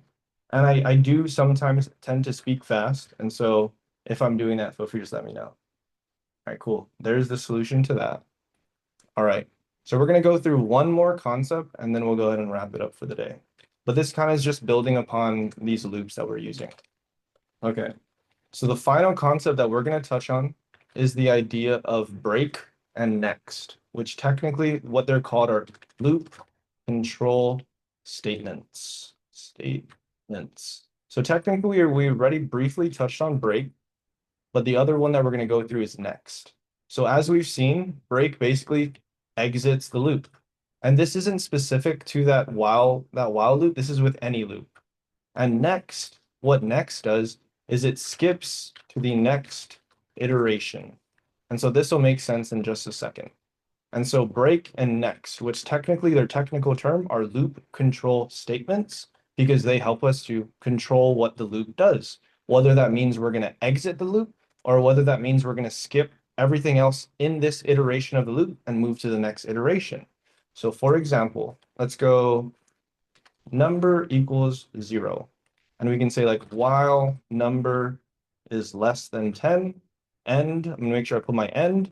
I'm going to go with inside and I'm going to do my I plus equal 1 to make sure I don't have an endless loop. And then from here, let's just put number.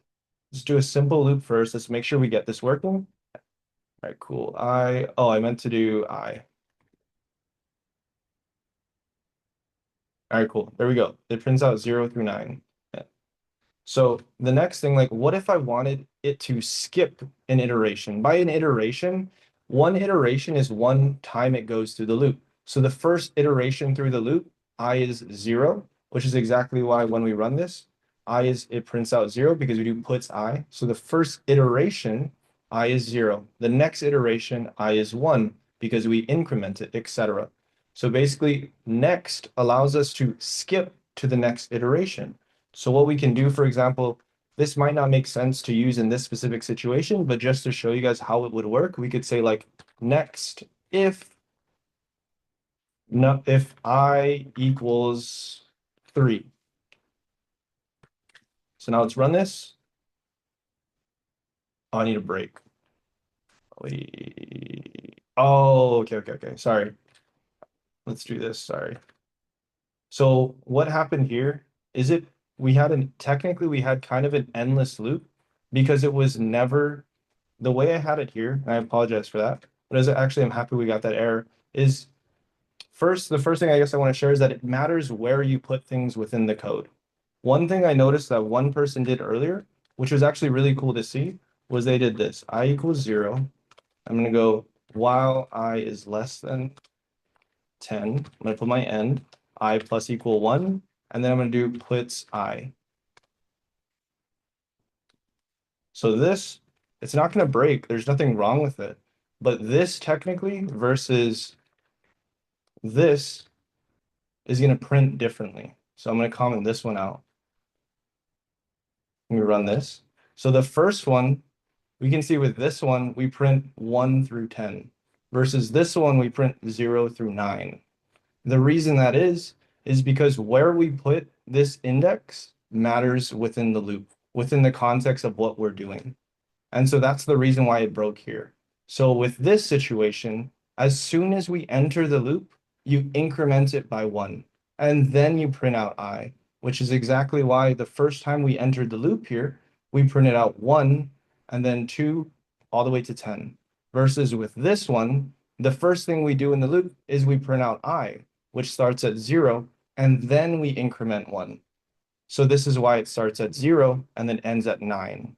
And so the point, what I want you guys to get out of this is it, depending on what you're doing, it matters where you put the, what's it called, the increment I or increment whatever it is. And so that's why, going back to the example where I broke this thing, that it mattered where I put that next. Because technically, what was happening here is I said next if I equals 3. And it's like, okay, cool. It ended the loop and it never got to this. So this condition never passed. And so let's go ahead and let's give you a better example. Let's make sure this works first. I commented out I, sorry about that. All right, cool. 0 through 9. So that's working as we expect. So let's do this. So I got the I plus equal 1. And then from there, I'm going to delete that. And let's do this. So we're going to go if number, let's do if number equals 5. We're going to do puts skipping 5. And then we're going to do next. And let's try this out and see what happens. I mean, I keep doing number. I'm sorry. I keep going back and forth. Sorry, let's do one more thing. If let's go.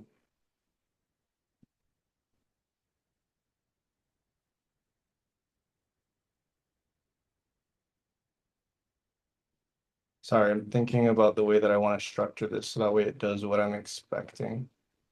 Number is greater than 5. I use 5, put skipping 5. Go to the next thing, and then end the loop.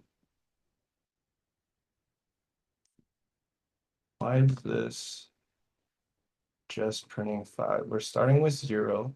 While I is less than or equal to 10, I starts at 0. We're incrementing it, so it's 1. We're not, oh, I'm not printing anything out. I'm sorry. It was doing exactly what I was expecting, but I wasn't printing it out, so that's why I wasn't seeing the user feedback, or I wasn't seeing the feedback. Okay, cool. There we go. So here, sorry about that. I was like, why is it just printing skipping 5? But it's because I was only telling it to print out skipping 5. And so this is the way that next works. Sorry. So we started with our regular while loop, and then we're saying if a specific condition, do whatever it says in here, and then skip whatever it says to do down here. So that's exactly why it's saying 1, 2, 3, 4, and then it says skipping 5. It never prints out 5 like what we expected it to do, and then it just skips this iteration, the rest of the loop, and it goes back to the top, and it goes 6, 7, 8, 9, 10. And so that's the way that next works. I apologize. Sorry, I forgot that I wasn't printing it out, and I was getting confused on that. Okay, sorry. Does this idea of next make sense to everybody here? All right, cool. Okay, so let's go ahead and we're going to add in a break here.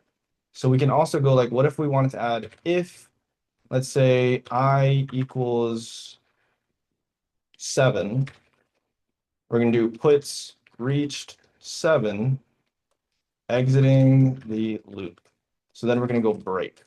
So basically now what we're saying here is we're not even going to let it continue all the way till it gets to 8, 9, 10. As soon as it gets to 7, break the loop and exit this loop basically. So let's see how this works. Cool. So it says 1, 2, 3, 4. We skipped 5, and then it goes 6, and then it reached 7, so it exited the loop. It didn't go to 8, 9, 10. And so this is the idea with break and next, these loop control statements. Break allows us to exit a loop. Next allows us to skip the rest of the loop. Okay, sorry, a lot of talking, a lot of stuff. Let me go ahead and let you guys try this out now. I'll give you guys one exercise to try this out.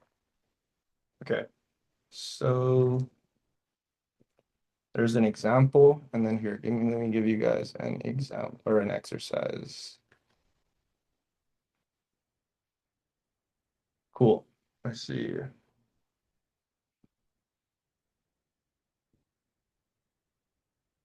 Yeah, I like this one. Okay, so you guys' exercise is I want you guys to write a program that prints the numbers from 1 through 20. However, it should skip the numbers divisible by 3. So basically, we should have some sort of next for any number divisible by 3.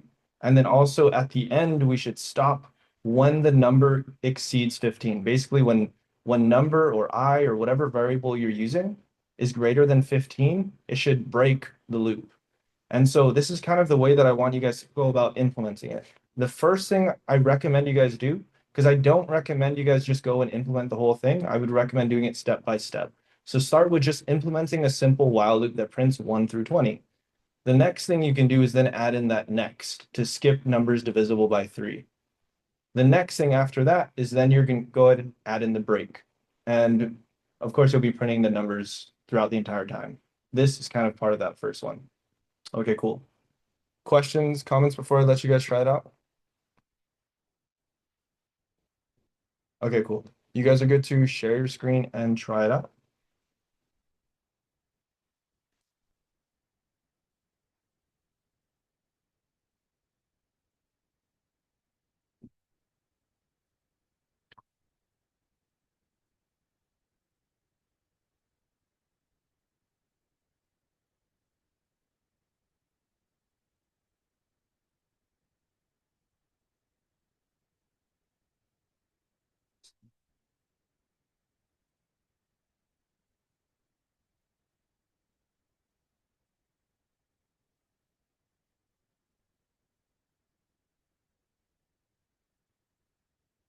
I gave a hint for because this isn't a math class. If to skip numbers divisible by 3, basically you're checking if something is if the number divided by 3 equals 0.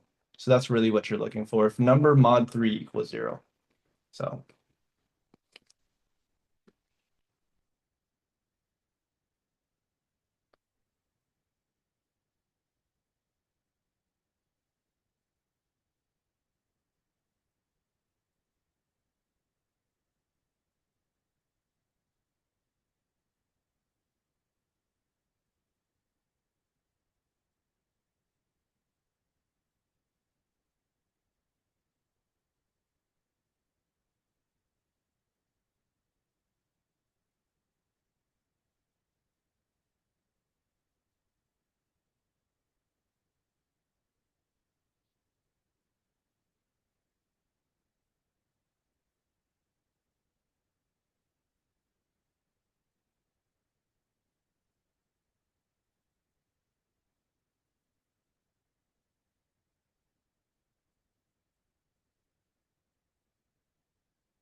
Adrian, yours is, I think it's really solid again. I just would recommend the indentation. So lines 36 and 37, I'd recommend indenting one time. Yeah, even 37. And then 35, I recommend going back one tab. Yep. And then this one should go up one. So go ahead and tab this one twice. Yep. And then go ahead and delete one time there. And delete one time for 31 as well. Okay, cool. So this is perfect. So the way the indentation should look is everything with the out in the outer level is while, number, and end. All three of those are within the same line. And then from there, within inside this while loop, everything at this level is going to be the break, the if, the end, puts, and number. And then there's one more level to it. You added another condition. So that's why number and next are indented one more, because that's within this condition. And so that's kind of the way that they're structured.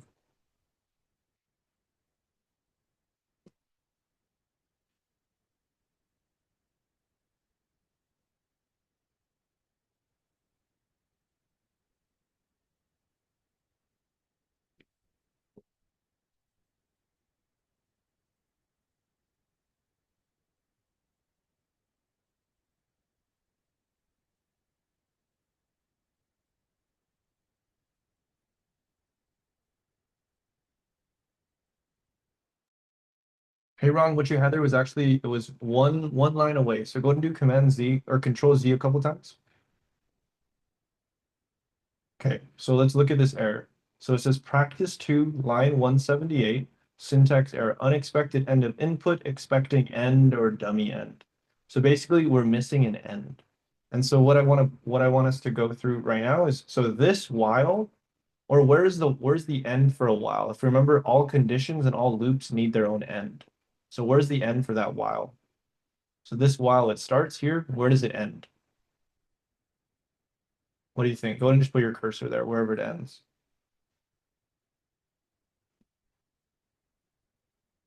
So this while loop, it ends right here on 179 because this is where it starts, this is where it ends. And so now what about this condition? Where is the end for this condition? Because the condition has the beginning and it also needs an end.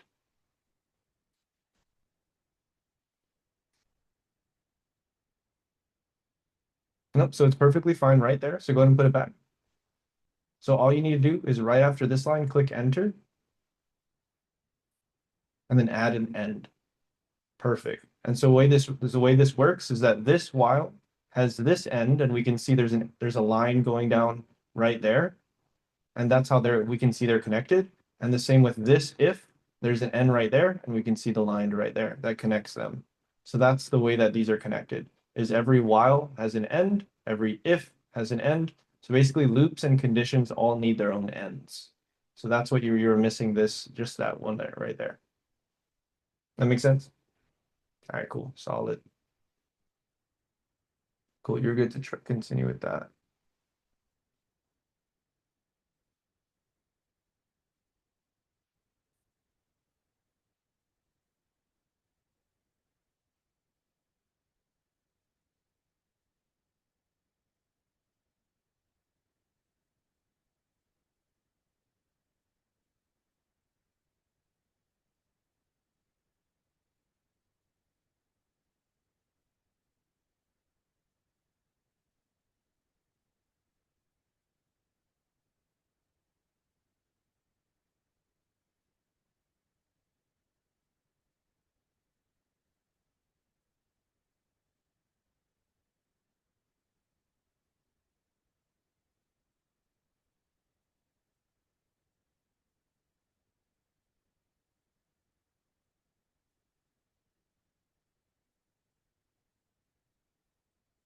Nice. Well, Kiko, you're really close. So there's a couple things that we need here. The first one we need is we're going to need this like I plus equal 1 or something like that.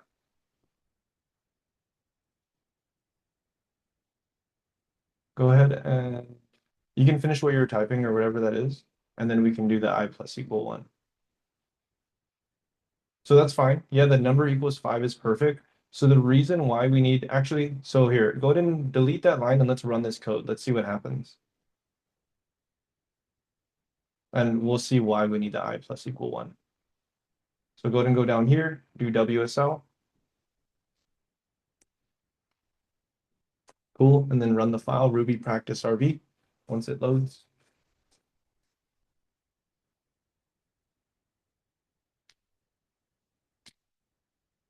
We'll give it a sec. There you go. Ruby practice and RB. All right, cool. Let's see. Go ahead and comment that line out. So it says uninitialized constant. What it doesn't know what that is basically. All right, cool. Go ahead and rerun the file.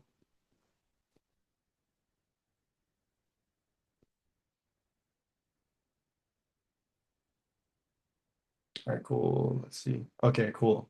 So undefined local variable method is. What is is? Gotcha, perfect. Run it again.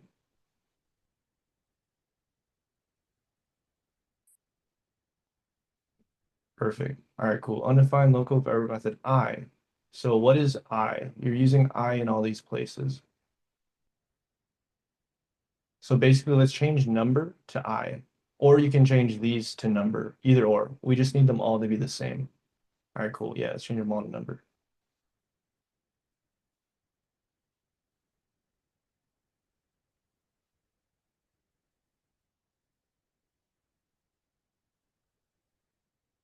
Cool. There you go. Run this one more time.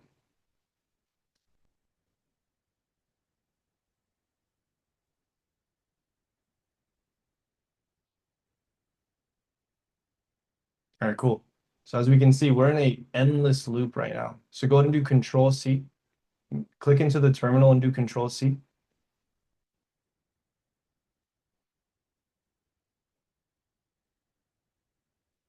Yeah, go ahead and click into do Control C real quick. In the terminal, make sure that you're clicked in here. Yep, do Control C. There you go. Cool. It just took a second. So basically what's happening here is you set number equal to 5, and then you're doing all this logic in here. But nowhere in the logic are you saying, hey, make number equal to 6, 7, 8, 9, 10, or anything like that. Right now, you're only checking to see what number is. You're not currently incrementing it. So what we need to add is anywhere in here, maybe like line 9 right here. Let's go ahead and add number plus equal 1. No, so we go ahead and do Control Z. Do Control Z. Let's get all that back. Control Z. Perfect. So just click on line 9 and just do number plus equal 1. Perfect. So now what we're doing here with this number plus equal 1 is we're saying, hey, once you get to this line, make number equal to 6, for example. So the first iteration through the loop, number's 5, add 1 to it, make it 6, and then make it 7, make it 8, etc. So now go ahead and try rerunning this code. Or yeah, so go ahead and add a whatever whenever you want it to break the loop. So let's put like 15, for example, and then let's comment this line out because this line and this line are doing the same thing. Go ahead and comment out line 8. Go ahead and comment out line 8. Yeah, go ahead and comment that out. Control question mark. Perfect. Okay, now let's run this code. Let's see what happens.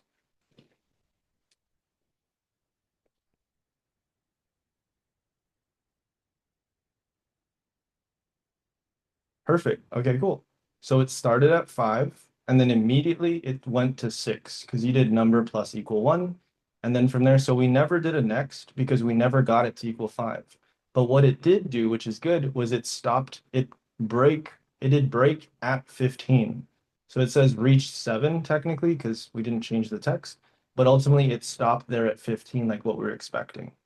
And so the couple things that you need to do to get the exercise to whatever the like where we want to skip is let's change 5 to, what did we say in the exercise? I think we said, was it 0? Or start at 1? So instead of 5, have it start at 1. Yeah, so go ahead and change 5 to 1.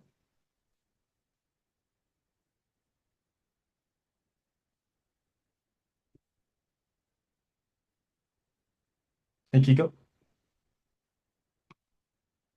I think he's frozen. Okay, cool. There you go. Cool.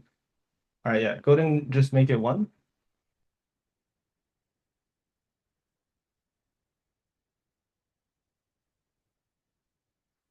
Oh, let's change number to 1. Let's just make this to 1.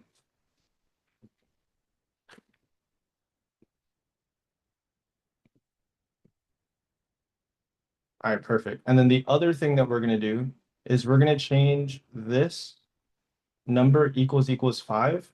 And we're going to change it to be mod or number mod 3, number pretty much percent 3. We're going to do percent for the modular 3 and then space equals 0. So basically, if number divided by 3 equals 0. So we're going to do equals 0 right there. Equals 0.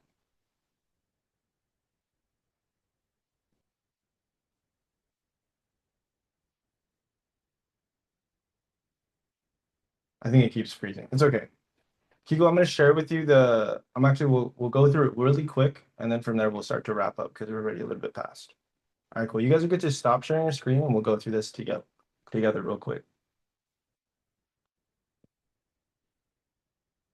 All right, cool. Let me go ahead and share my screen.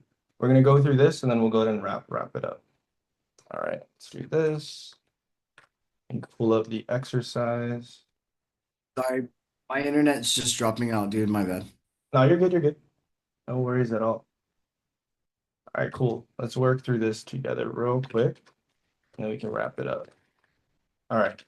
So write a program that prints the numbers from 1 through 20, but we want to skip numbers divisible by 3, and we want to stop the loop once we get to 15, pretty much, or if number exceeds 15.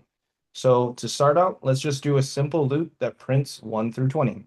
So for example, number equals 1, and then we're going to go while number is less than or equal to 20. I'm going to put my end. I'm going to do my number plus equal 1. And I'm going to print out what number is. All right, cool. Let's do this. Cool. We see 1, 2, 3, all the way to 20. Perfect. So the next step is we want to skip numbers that are divisible by 3. Okay. So what that means is that we want to skip the numbers when, so we're going to do, let's do this. If number mod 3 equals 0, and I'm going to put my end, then we're going to basically skip. And we can even say like puts skipping numbers divisible by 3. And then the last condition that we're looking for is we want to break if the loop exceeds 15 or if the number exceeds 15. So then we can say if number is greater than 15, break. And we can even give some sort of message. Breaking the loop after 15, for example. Okay, so let's go ahead and try this out. I did a lot of things, I didn't run it, so let's see if this works. Oh, I meant to do next, sorry. Oh, we have an endless loop. Let's see, why do we have an endless loop? Let's see, number mod 3, number plus equal 1. Why is it that we have an endless loop? There's a simple thing that, what am I missing? I messed up on something. Let's see, what did I do? While number is greater than or equal to 20, yeah, that prints it out, print out the number. If number mod 3 equal, okay, so here's what we're gonna do to debug this. I'm gonna comment that out, let's see if this works. Cool, that works. So one of these breaks something. So if number mod 3 equals 0, we're gonna do next, which that's right. Let's go ahead and add this one at a time. Let's try this. Okay, cool. So it's this one that breaks. Why? Oh, it's breaking because, oh my goodness, it's the same thing that I did last time. Okay, cool. There it is. It's never, so when we skip the issue with, I guess the issue that I had here is that once we get to a number that's divisible by three, where this is true, we're doing next and we're skipping everything else in the loop. So technically, we're never allowing it to increment number. So it's never going to finish this loop, basically. And so right off the back there, I think that's a really good example of why I would recommend, even for myself, to not just do a bunch of logic and then try it out. Because right there, I just added a bunch of things. I ended up trying out and ended up breaking. And so let's go and try this now. Cool. So we can see this is what we expected. It did 1, 2. Once it got to 3, 3 is divisible by 3, so skip it. 3, 4, and then whatever. It's okay. We skipped all the numbers, and then from there we broke at 15. But there was kind of one other thing that I'm messing up on. It's still printing out that out. And the reason that is because I need to put this at the bottom. And I'll show you why. Okay, cool. Here we go. So now it goes, we're not getting, okay, so I want this to work properly. Let's do this. There we go. Okay, so now it goes 1, 2, skip. And so we're not, the issue that I had the first time, or this time through, was that because I printed the number as soon as we entered the loop, before we did this check, I was still printing out that number that's divisible by 3. And technically we wanted to skip those numbers. And so that's why it mattered where it is that I put this print. So I had to move it to the end. I moved it to the end because it's like, okay, go ahead and do your skip first, and then go ahead and print the number out. So that way we don't print out any of these numbers divisible by 3, because technically we were printing them all out right there. So now finally, I got it to work properly where it goes 1, 2, skip 3, 4, 5, skip 6, 7, 8, etc., and then stop once we get to 15. Cool. All right, cool. Questions, comments? Yeah, Kiko, I what's good? do. I followed the same formula that you did, Yep. and it didn't list the 1, 2, but it's telling me skipping number 6 because it's divisible by 3, and skipping 12, skipping 18. How come it didn't print out the other numbers? Could you Do you want share me to share my screen? Yeah, it? hold on. Or actually, here, before we do that though, let's go ahead and I don't want to keep the others too long. So I'm going to let them go. And then from there, then if anyone wants to stay, by all means, but I also want to just give them time because I didn't want to go past too far for everyone. Shoot. Yeah, so just 1 second, and then you can go ahead and share your screen and we'll do it. So for everyone here, I provided some homework. I'm not looking for you guys to do, this is what we're going to do at the start of class tomorrow. So what I'd like for you guys to do is there's a part 1 and a part 2. And then all I'd like for you to do is look through it. And if you want to challenge yourself to try and implement it, by all means, feel free. Here's the instructions, here's some hints, and don't look at the solution yet until after you've attempted to do it. If you want to just kind of go through, really more or less what I want you guys to all do is just take the time to read through this and then try out the solution and go through it line by line to see what's happening here and how it works. And then there's a part 2 to it that kind of builds upon it. And so this is what we're going to do at the start of class tomorrow. And so I'm just giving you guys time to kind of take a look at it. And if you want, feel free to challenge yourself to see if you can figure out how to do it without looking at the solution. Cool. On that note, Kiko, feel free to stay back, but anyone else, if you guys want to hang out for a second, I'll be around for a little bit to help out Kiko and answer any other questions or anything like that. But other than that, you guys have a great night. Thank you guys for being here, and I will see you guys tomorrow. And this recording will be up later tonight. Thanks, guys. All right, sure, guys. Have a good night.